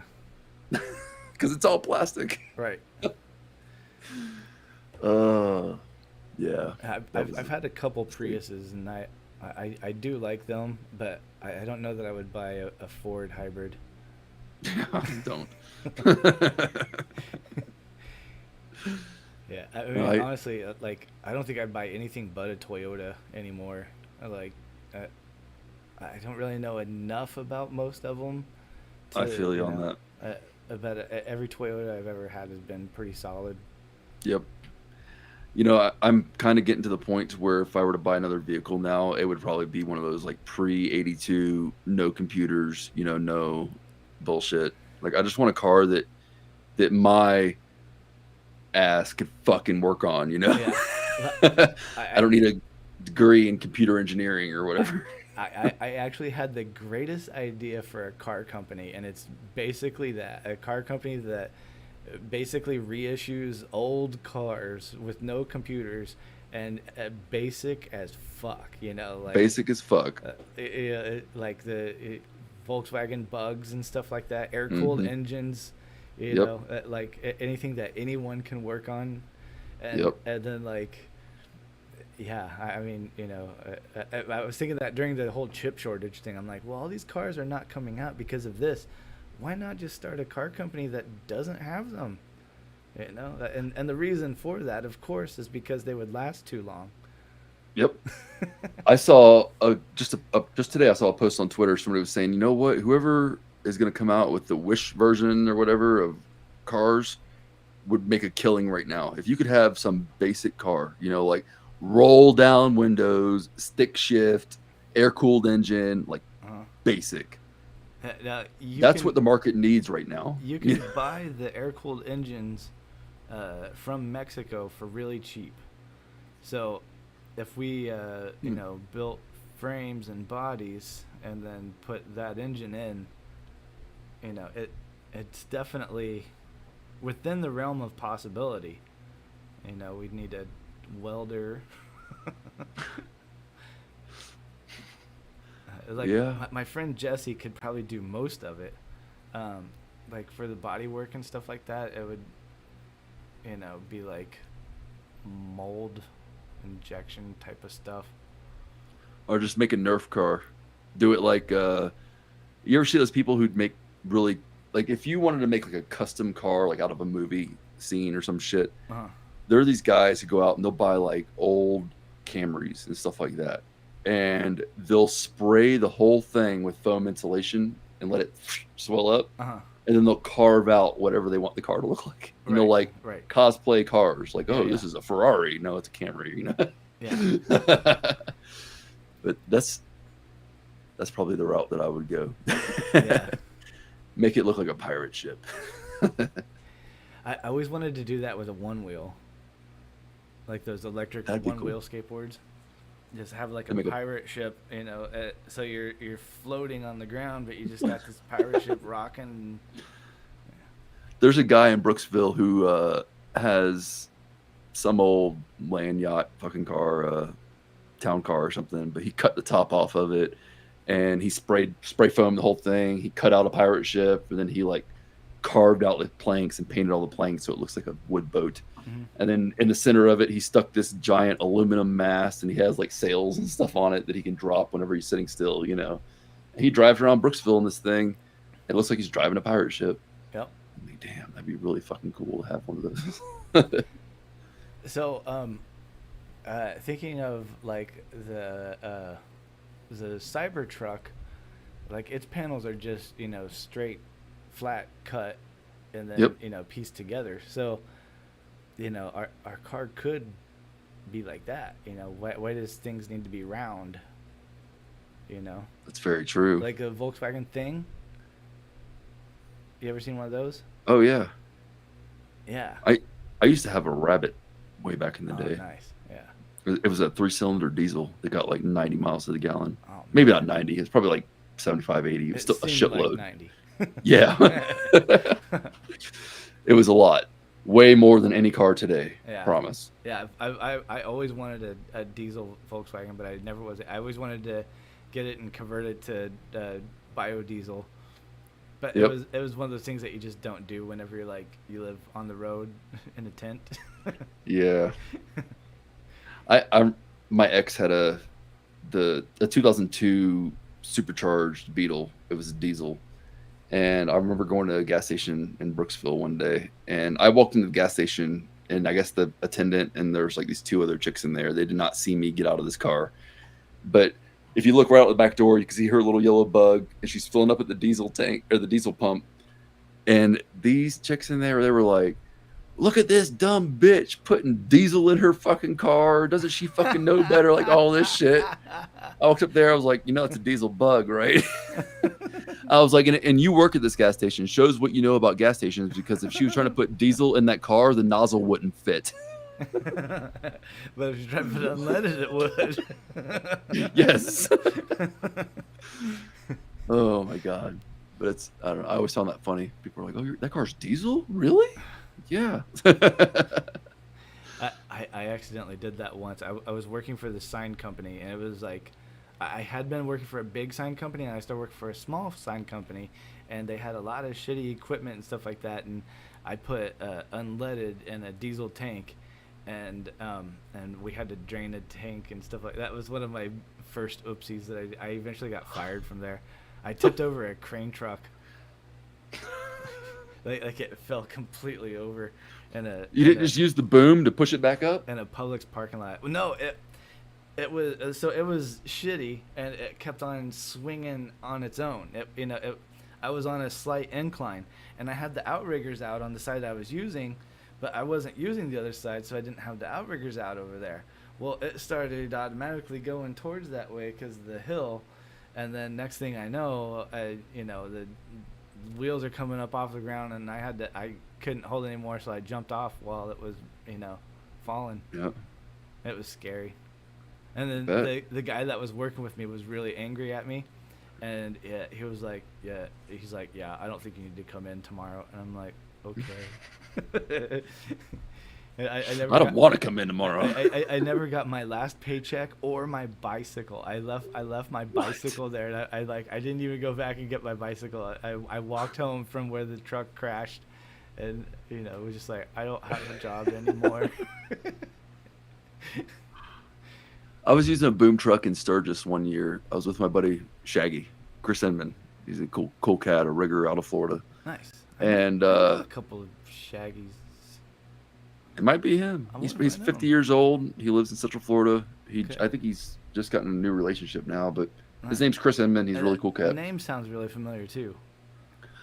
So we were in Sturgis, and we were working at the Buffalo Chip was the name of the venue, and they built this giant. It's like the world's largest 2-cycle engine. It's not a 2-cycle engine. It's just like a metal art structure. And for the exhaust pipes coming off of it, they used 30-inch water slide. And we had to go up there and install this water slide. And Can-Am or somebody sponsored it. And so it had like a big muffler on the end of this fake exhaust that said like Can-Am or whoever the sponsor was. And we were putting this thing up, and we were in this old bucket truck that was owned by the campground. It was probably from like the 60s or earlier. Uh-huh. And The the controls, like 65. yes. So there's on new boom lifts and new bucket trucks, they have a little switch that's usually not part of the control console. It's usually like on the bottom of it, and it's like a bucket level. So like if your bucket's not level, you use that switch and it levels out your bucket. Yeah. Well, on this old monstrosity, it was like this giant lever that stuck up like the size of my index finger, like right in the middle of the console. I've used them like that. And we were up there working, and I'm like, I'm outside of the basket, which you shouldn't be, but I had my harness on and everything. I'm outside of the basket, and we had like 30-mile-an-hour winds, and we're installing this like 30-inch water slide. It's like just blowing around like a kite. Uh-huh. So at the base of it, we had a forklift with the forks inside the water slide. And then we had a front end loader with the bucket kind of like cupping the water slide on the side. And it was kind of like holding it in place at the bottom. And at the top, we're in the bucket truck trying to bolt it to this big art structure. And we get up there, we get like one bolt in, and then like it would break off, and like the wind would pick up and the truck would move, and we get the bolt back in, get another bolt in, and shit would happen. And we're like trying to grab tools and stuff. And we're both working out of this one small basket. And I was outside the basket. Shaggy reached over, and his arm hit that fucking thing. And that basket went, whoop. And we're both hanging. We're like 40 feet in the air, both hanging over the basket. Bring us down. Yes. It was interesting. I ended up sliding down the water slide. On the outside, not on, like, it's going down the ribs. Like I slide down, grab the next rib, slide down, grab the next rib. That was terrifying, man. There was another incident at the same campground. So every year they fly it's the second largest American flag in the world, and they have these two posts out there that are 120 feet tall, and it is 80 feet to the bottom cable where like the flag attaches, and then you pull these aircraft cable and it flips the flag up to the top of the poles, and it flies between the two poles. And the Buffalo Chip has an 80-foot all-terrain genie lift, and Shaggy wasn't there at this time, or he was doing something else, and I brought one person. They didn't have enough riggers on property, so I went around all the stagehands. I'm like, who here is not afraid of heights? Right, yeah. And so I got one guy like, oh, I'm not afraid of heights. And I'm like, okay, we got to go fly this flag out here. So we're going to go up. I told the guy, I was like, every year we have to do this. We have to release the steel so we can attach the flag. And in order to do that, I have to be up there at that bottom wire. And I'm pointing at it. I'm like, it's 80 feet up there. That's where the bottom wire is at. I'm going to go up there. It's going to take me literally about 15 seconds to undo this little thing and drop the steel so we can fly the flag from the ground. And he's like, okay. I was like, so check this out. There's like 30, 40 mile an hour winds. I was like, when we get up there, all I want you to do is grab that pole. Grab that pole, just like bear hug. Don't let go. Just hold on to that pole. He's like, okay. And so we get up there, and the pole's like here, and the basket of our lift is like moving about 6-7 feet off this side, 6-7 feet off this side, doing this. I'm like, grab the pole, and he's like holding on to the basket, like, I can't, Mr. Rebo, I can't. I told him, I was like, we're not going down until I have this steel free, and I'm not gonna get the steel free flying back and forth. So just grab the pole and hold on. Eventually he did. But he was shaking. He pissed himself, and it was like rain and piss in the wind. Good times. Oh man. Yeah, I love whenever people say, "Oh, I'm not afraid of heights." They show them what they got doing. They're like, "Oh, well, I'm afraid of that." Yes. I'm not afraid of heights. I just don't want to be in an 80-foot boom lift straight up in the air, getting blown around in 30-mile-an-hour winds. There was one time whenever we were doing something at a hospital, and we had this other crane truck that was way bigger than anything that I'd ever worked with, and it came with its own operator and everything, and then Nice. the basket was just like a cable and then an actual like cage that we sat in, and it Yep. it turned every single there was no stopping it. So it was the same thing. We had to just get up to as close as we could to the wall and try to nothing to grab onto, just like stop ourselves and then drill holes Bouncing off in the wall. We had to drill holes in, and then we had to stick the conduit in, and then we had to stick the wires through, and then we had to put the stuff on, and then we had to wire it was all this stuff that had to be, and it was from the craziest, most insane height I'd ever. Yeah, it was definitely one of those days where. So I wasn't even in the basket. I wasn't operating the crane either. Luckily, this was whenever I worked for the big company. All that I did was I sat down and stuffed wires into the conduit. They needed 7-foot pieces of conduit with stuffed with 10 feet of wire. Yep. 3 different colors, and so I just sat out there and made those for each individual letter or whatever. Needed 2 of them, and it was like. Memorial Hospital, all these letters, and just so much like up and down on this crazy thing. Oh man, I was so glad I was not on it, because it did not look safe. It did not look fun, and it I prefer my boom lift indoors with no wind, preferably. Oh man, I could work indoors all day long. That's what I do now, and I don't even have AC. Yep. But even indoor. So I was at the Tampa Convention Center, and we were doing some show. We were hanging banners in the ceiling, and they put a bunch of stuff on the floor against this wall, and it was like 30 feet out from the wall was this like display, this booth, and they wanted a sign hung on the wall on the backside of it. And so we had the 60-foot boom lifts, and from the aisle, like we couldn't be in that aisle either because it was too narrow to get our lift over there. So we had to be like in the main aisle with the boom kind of like slightly off, because we couldn't get in the aisle up close to the booth. So the main aisle, the boom, all the way extended, the jib all the way out, and we're hanging this sign, and I have everybody telling me like, be careful. I'm like, why? What's going on? And they're like filming my lift. I had no idea. Like they're just filming like, hey, just be careful. And they kept on saying, like, why do you keep telling me to be careful? Yeah. Like, hey, just be careful. and like, why? I could feel like the lift like bouncing, and I'm thinking it's like the basket just kind of bouncing Right, because yeah, I'm all the way out, No, it's your tires. It's the tires that were coming off the ground. And they were filming it. The tires were like lifting up like a foot off the ground and like just ever so slightly coming back down and just tapping like I was just teetering on the. And they showed me this. I'm like, thank you for not telling me this while I was out there because I would have stopped working right then. And then right next to that wheel is what they call an outrigger, and you're supposed to pull it out. Right. Just doop, doop, doop. Now, a lot of those scissor lifts don't do that, but if it has the any sort of boom or something like that, it has to have outriggers because Scissor lifts. they tip. But I prefer boom lifts over scissor lifts personally. Scissor lifts scare the shit out of me. Boom lifts are made to do that. Right. Scissor lifts are not. No. Scissor lifts are just dumb. I mean, they're not very versatile. There, No, there, they're there dangerous. There are certain times and certain spots. Okay, if I was painting the side of a big building, then maybe that would be like the time that would be more convenient than If a you're on bucket. level surface, Right. and you're Exactly, and you can just kind of like, move it paint up sideways and a down, little yeah. bit at a time while you're going, then go up a little bit and do like I can see it in that situation, but every other situation where I've had to use one, that it was always better to get the bucket. There was another time, and this was in a scissor lift. I was in one of the ballrooms at the Tampa Convention Center, and I'm used to like I'll go up, and if I have like a bunch of shit to do in the ceiling, I'll just go up and just drive it around in the air, Uh-huh.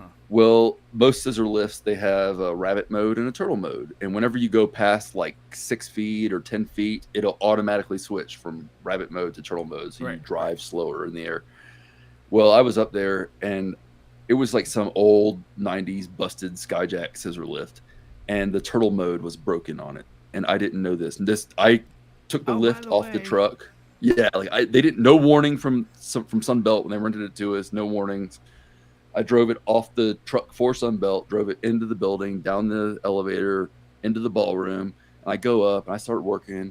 And the first two things that I had were like right in line with each other. So I get up there, I do the first thing, I drive forward about 5 or 6 feet, do the second thing. The next thing is like off to my left a little bit. And so I just angle the wheels. It's a scissor lift. I know I'm in the air, I just angle the wheels ever so slightly so I can kind of do like a big circle around to the next part where I'm supposed to be working.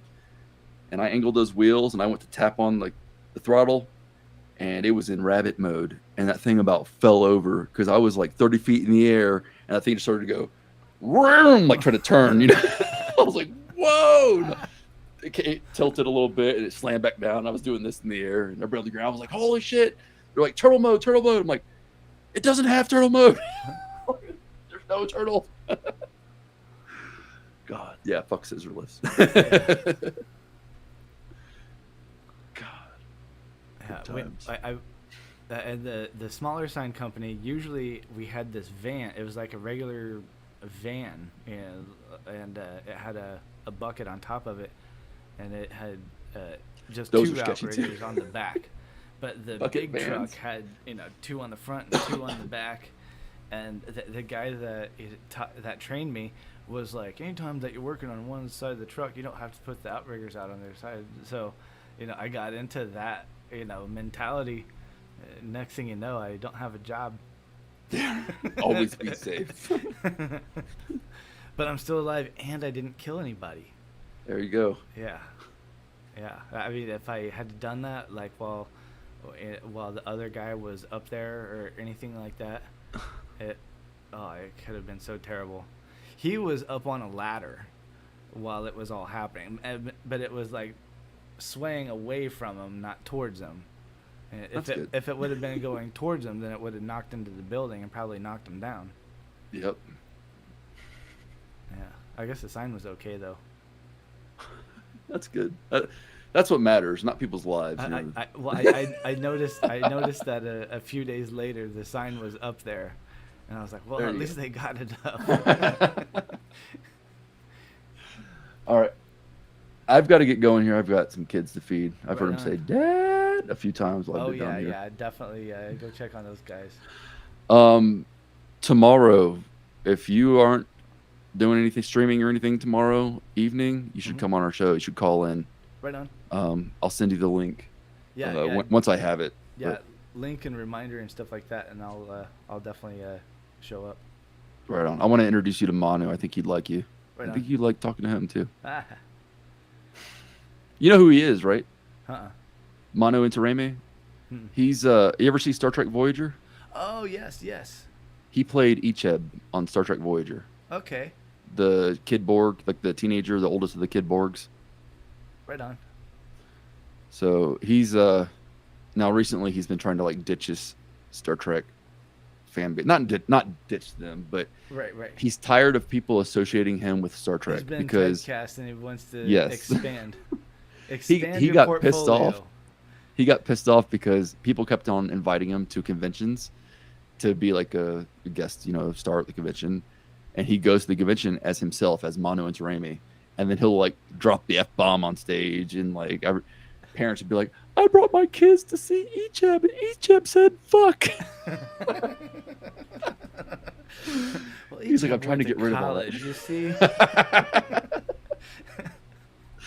So we have this show now, it's Dangerous. I mean, you've heard of it, but we do all like the taboo topics and everything, and he's trying to like gear his fan base more in that direction versus the little twink on Star Trek.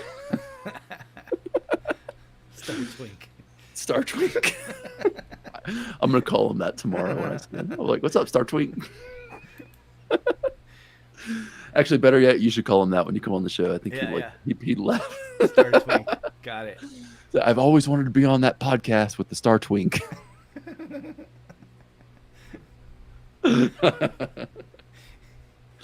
That's the kind of material we are looking for. But all right, yeah, man, I'll send you a reminder tomorrow and shoot you the link when I have it. All and right. I'll see you there. All It's right. good chatting. Yep, good chatting. Always. All right, take care of those kids. Yep. See ya. Like, all right, and that was my buddy Casey Rumare. I never even asked him how to pronounce his last name, did I? We're gonna start back up some music. Let's see, we left off, when we left off we were playing in the band. It was a 23-minute version of playing in the band, and it still has about 4.5 minutes left, so we'll start off with that. Oh yeah. I also kind of turn the music down so it'd be a little more backgroundy. I'm gonna change that right now. Oh yeah! Thank you all very much for coming in. I'm trying Taveler. You listen to the Grateful Dead, and it is New Year's Eve, 1976, about to become 1977, and we are 19 minutes into playing in the band.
Thank you. We're going to take a short break.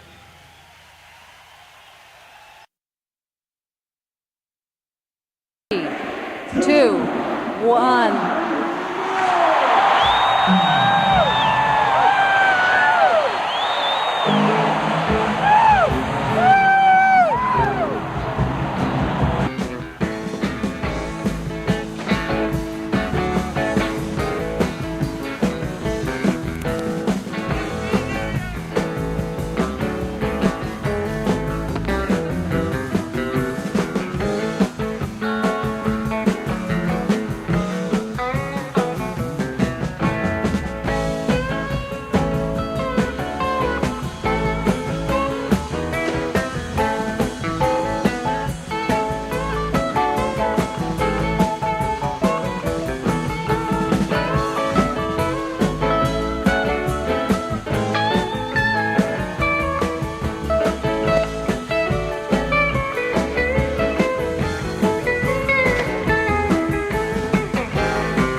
Sugar magnolia wasn't thinking, that's all that did, I don't care.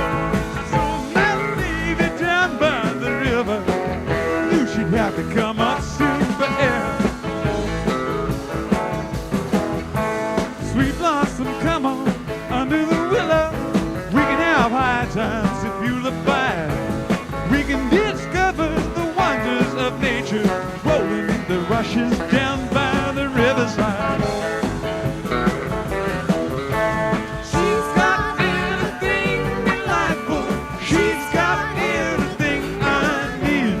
Takes the wheel when I'm sitting down. Pays my ticket when I speed.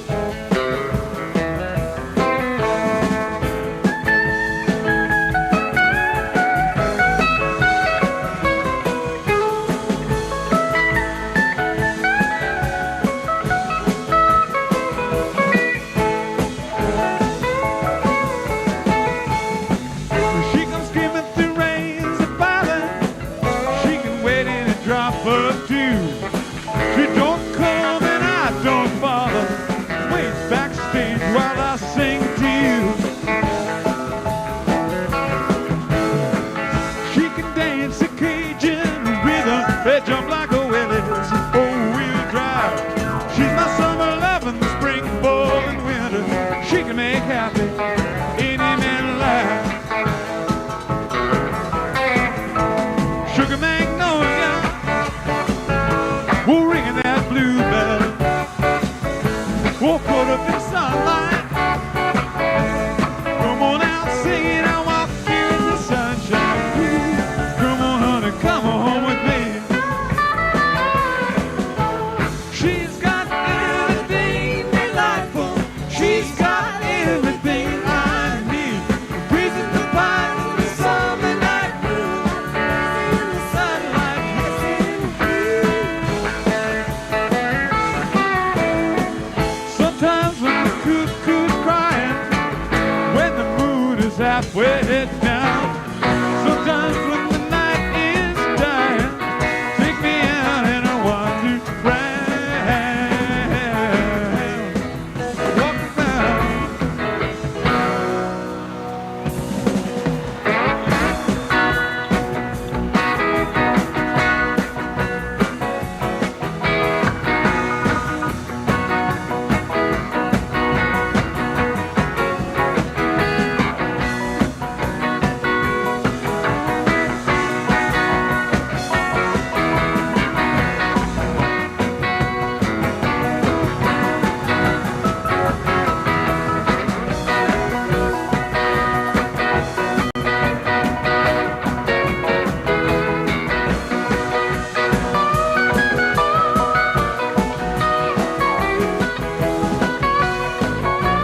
sunshine daydream.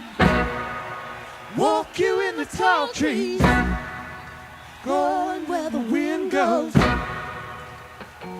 and blooming like a rainbow. Now come on over, sweetly. While I'm singing, I'll catch you in the morning sunshine. Sunshine daydream. Sunshine daydream. Well, come on over, daydream. Sunshine daydream. Well, come on from a sweet dream. Sunshine daydream. Waiting in a cold stream. Roll on out your window. Going where the wind goes. They're never gonna miss us. While I'm waiting, I'll catch you in the morning sunshine. Sunshine daydream. Sunshine daydream.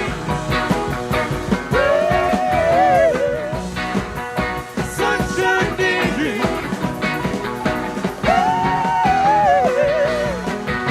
Sunshine daydream.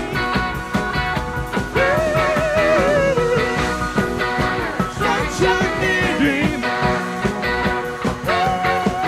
From a sweet dream. Sunshine daydream. Come on over, daydream. Sunshine daydream. Coming from a sweet dream. Sunshine daydream. In my sweet floating daydream. Sunshine daydream. Oh, come on over, daydream.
pretty cool. Right outside the lazy gate of winter's summer home. Should wear the nut-thatched windows is a mile long. Just carry the bird away. Wake up to find out that you are the eyes of the world. Your heart has its seasons, its homeland, and thoughts of its own. We've now discovered that you are the song that the morning brings. Your heart has its seasons, its evenings, and songs of its own.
Here comes a redeemer, and he's slowly to phase away.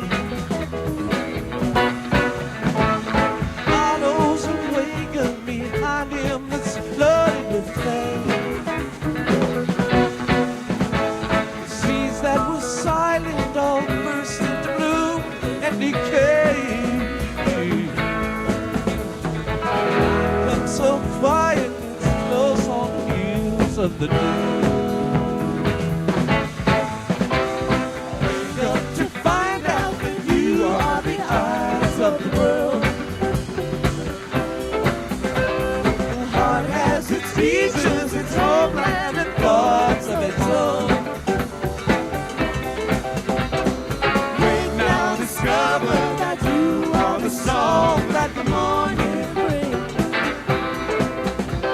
The heart has its seasons, its evenings, and songs of its own.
we live are just songs of love.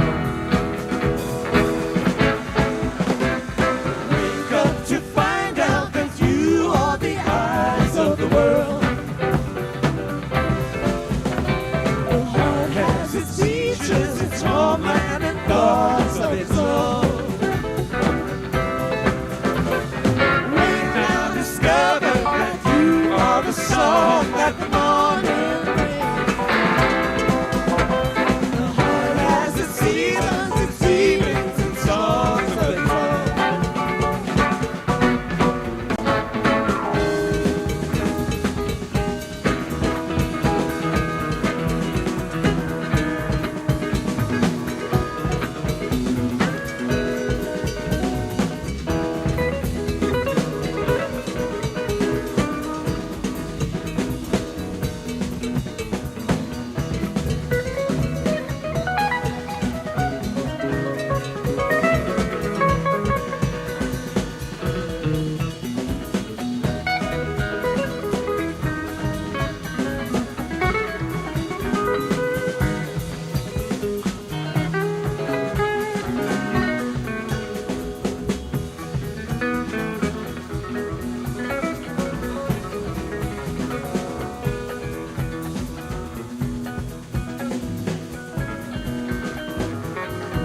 cup of coffee.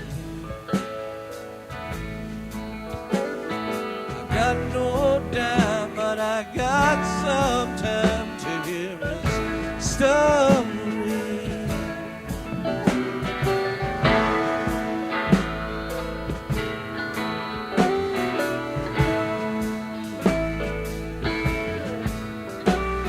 My name's August West, and I love my pearly baker beast more than my wife.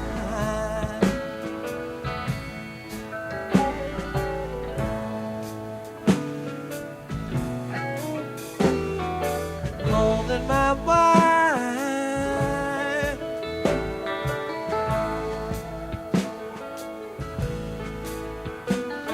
More than my maker, though he's no friend of mine.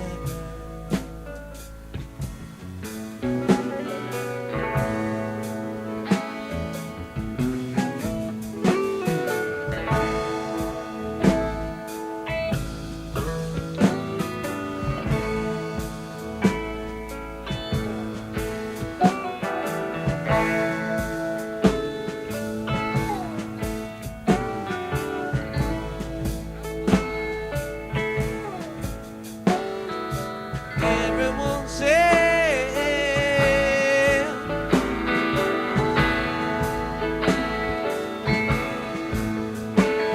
I'd come to no good.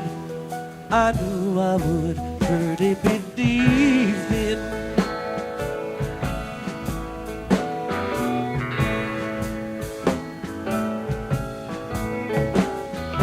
Half of my life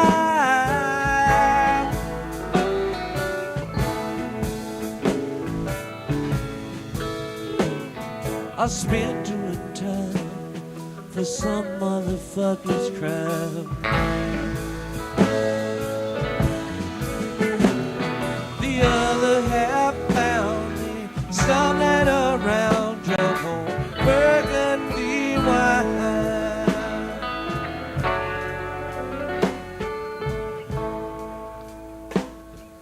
But I'll get back.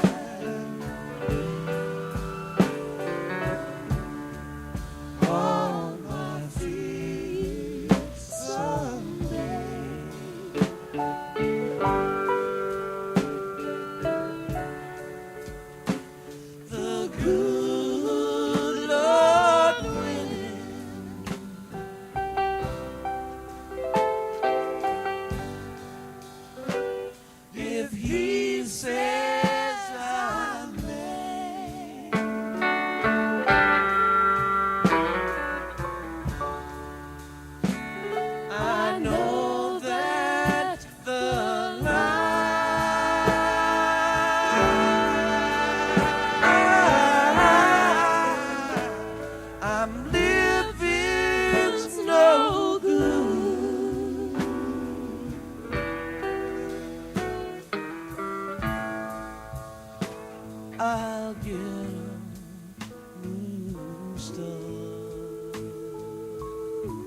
but just a hang up.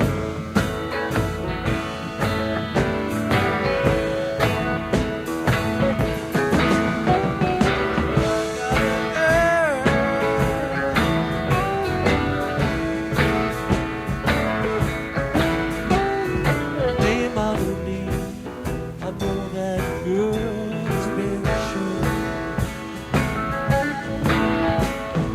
No, she's been, sure she's been shooting.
Well, I was feeling sort of bad.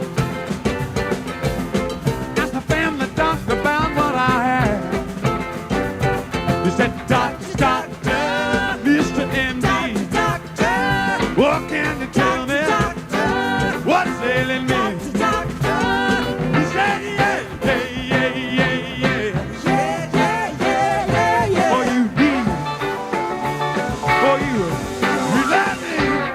Good love. Oh, you got to have love. Good love. Everybody got to have love. Good love. Little bit of love.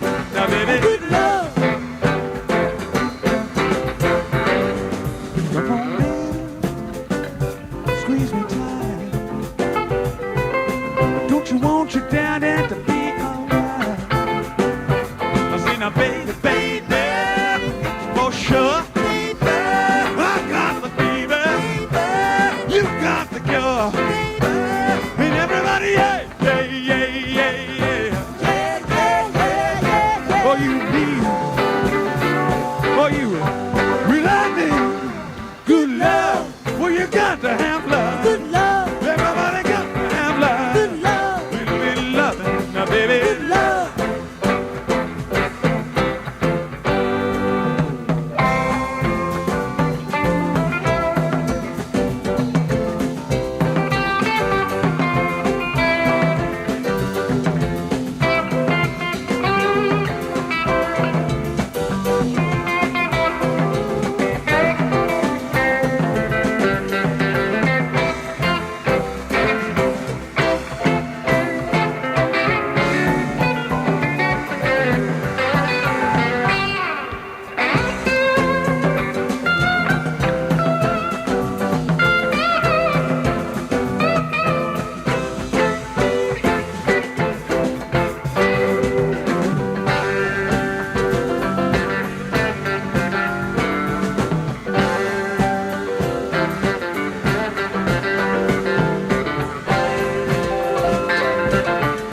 If I had my way, I would tear this old building down. Delilah was a woman, she was fine and fair. Yeah, she had good looks, got nose and cold black hair. Delilah, she ain't no Samson's mind. When first he saw this woman, it could be the last time. Delilah, she sat down on old Samson's knee. Said, tell me where your strength lies, if you please. She spoke so kind, God knows she talks so fair. Samson said, Delilah, you cut off my hair. You can shave my head, clean my hand. My strength come natural. If I had my way, I had my way.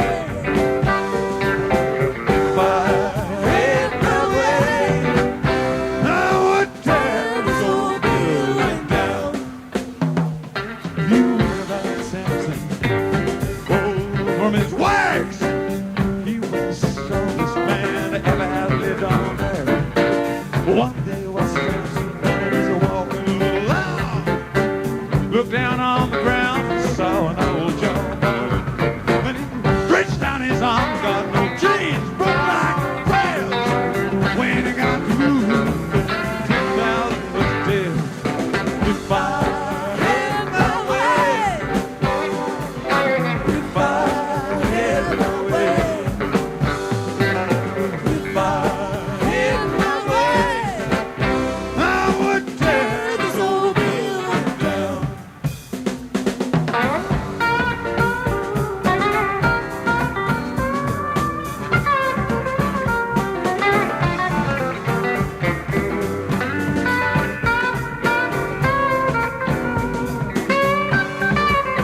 as well try, might as well try. She had rings on her fingers and belts on her shoes.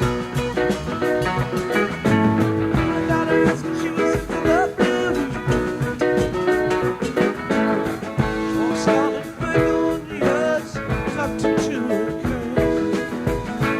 Right away, she was not like other girls, other girls.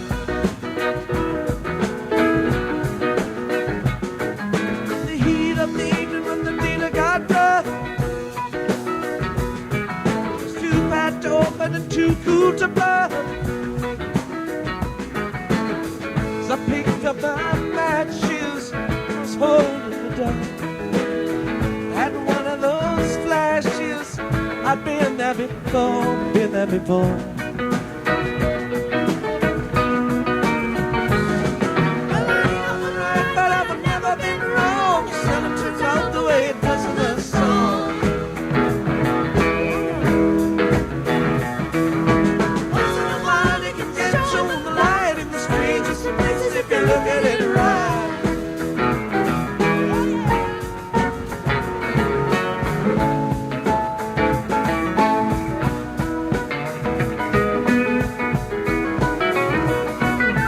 Ain't nothing wrong with the way she moved. The scarlet magnolias are a touch of the blue. There's nothing wrong with the look that's in her eye. And I learned the hard way to let her pass by, let her pass by.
The wind and the willows made tea for two.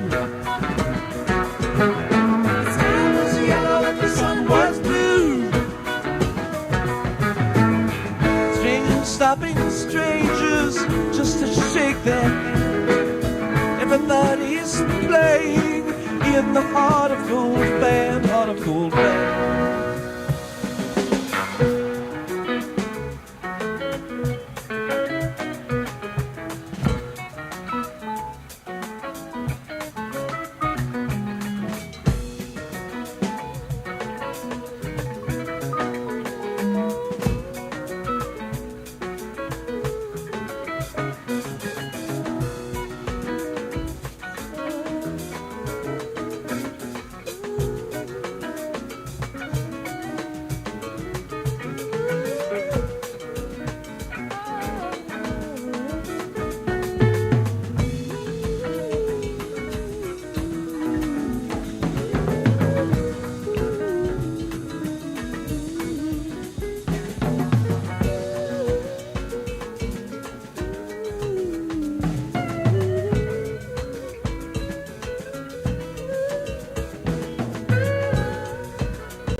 joy was jumping,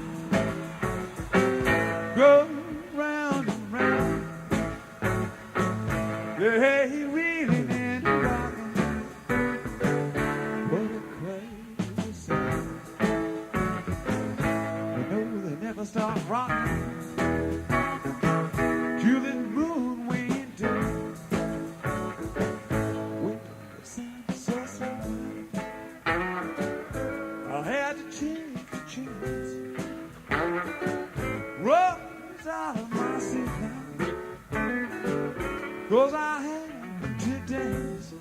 I started moving my feet now. Oh yes, and clapping my hands. But they never stopped rocking. Going round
Although the place was packed, the front doors was locked. Who said the place was packed? But when the police knocked out, well, them old doors flew back. They flew back, but no, they never stopped rocking. Going around and round. Hey, breathing and rocking. What a crazy sound. No, they never stop rocking. No, no. Till the moon way down. The big old moon went down.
Yes, and clapping my hands.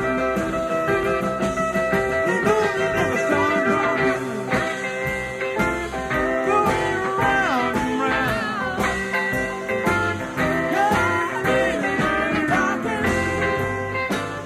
What a crazy sound. You know they never stop rocking. No, till the moon went down.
finest of a waiver angels and fame. She has no pain. Like a child, she's pure, she is not to blame.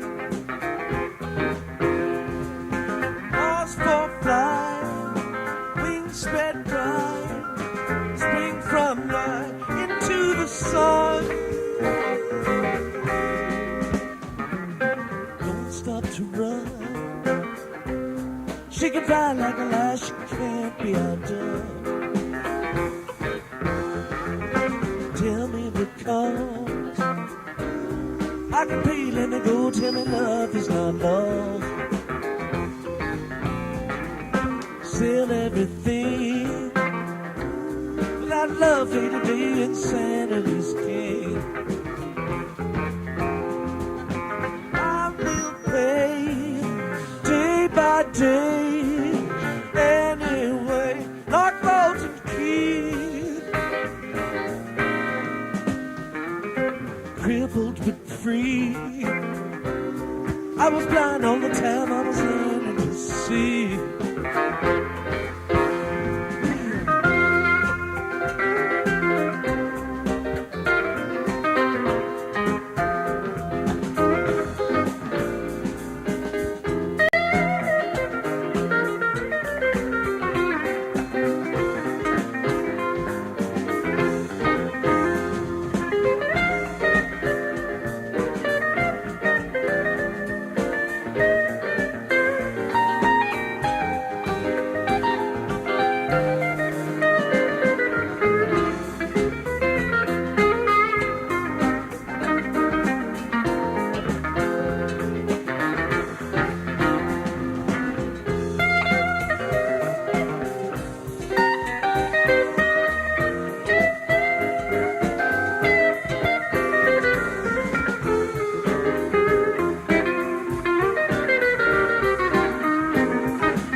Help on the way.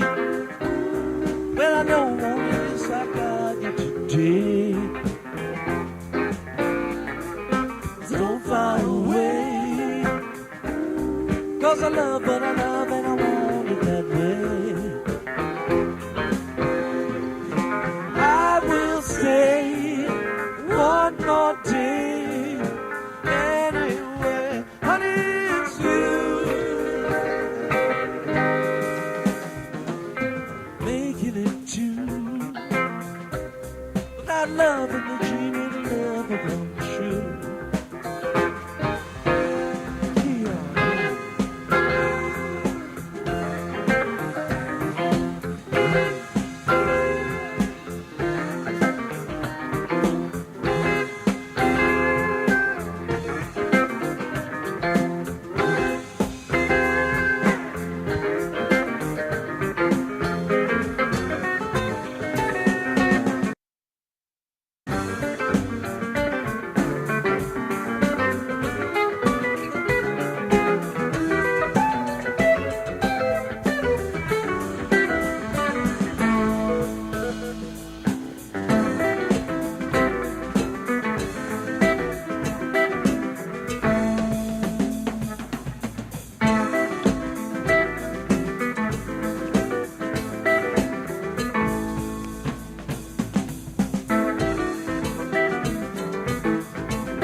to be real. You don't know just how I feel. Love's real, not fade away. Not fade away.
our love will not fade away. You know our love will not fade away. You know our love will not fade away. No, our love will not fade away. God's love will not fade away. God's love will not fade away. Love is sweet, not fade away. Not fade away. Not fade away. Not fade away. Not fade away. Not fade away. Not fade away. Fade away. And I'll not fade away. Not fade away. Not fade away. We say love and love will not fade away. So love and love will not fade away. Love and love will not fade away. Love and love will not fade away.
Walk me out in the morning dew, my honey.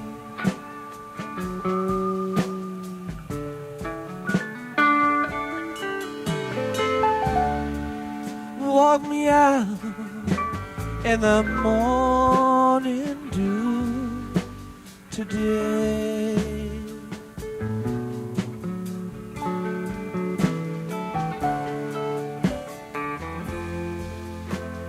Can walk you out in the morning dew, my honey.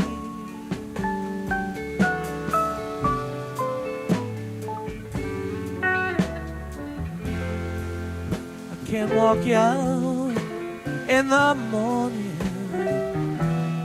dew today.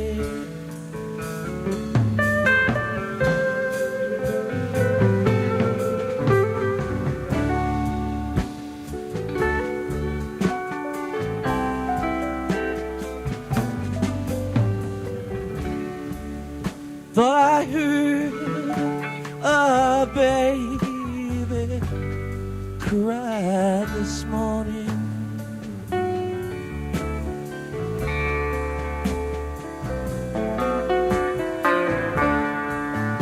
Thought I heard a baby cry today.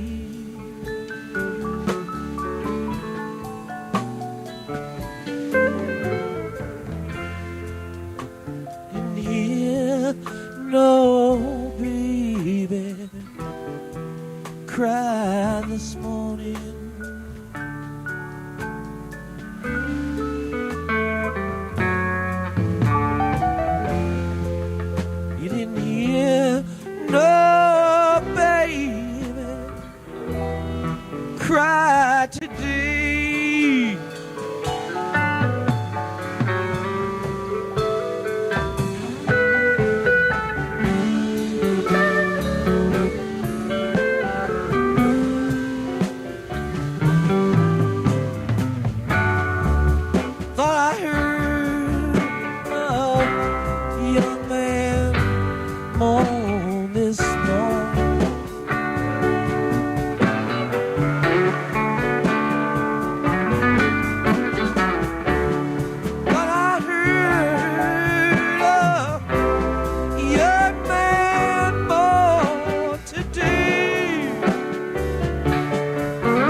you to be worried about all those people.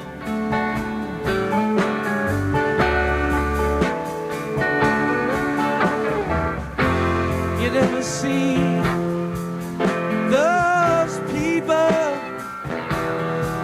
anyway.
Walk me out in the morning dew, my honey.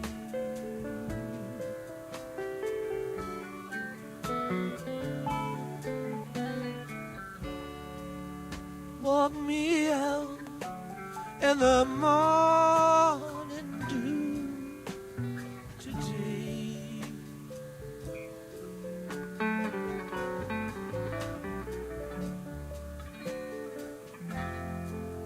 I'll walk you in the morning dew, my honey.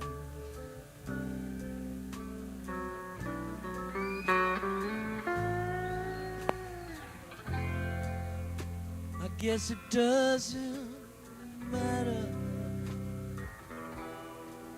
anyway.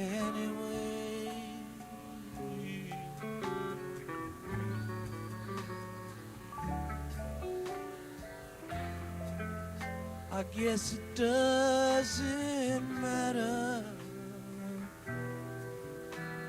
anyway.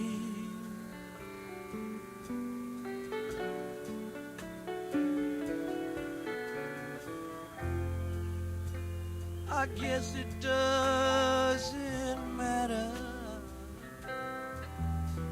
anyway.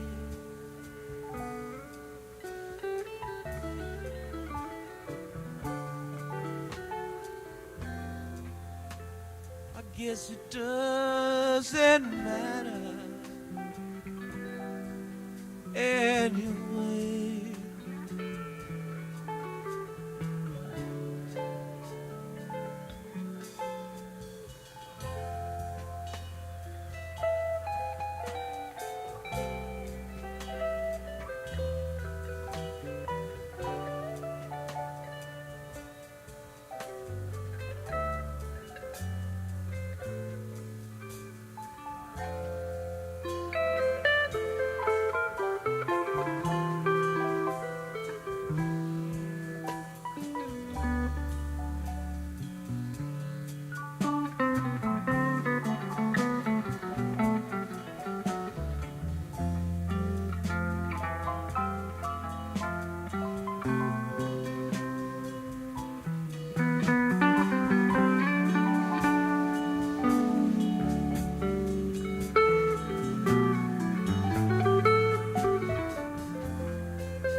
Reached into the mountain, I was drinking some wine. Looked up into heaven, Lord, I saw a lot of sun. Went by across the heaven, painted black and white, best prepared. Gonna be a party tonight.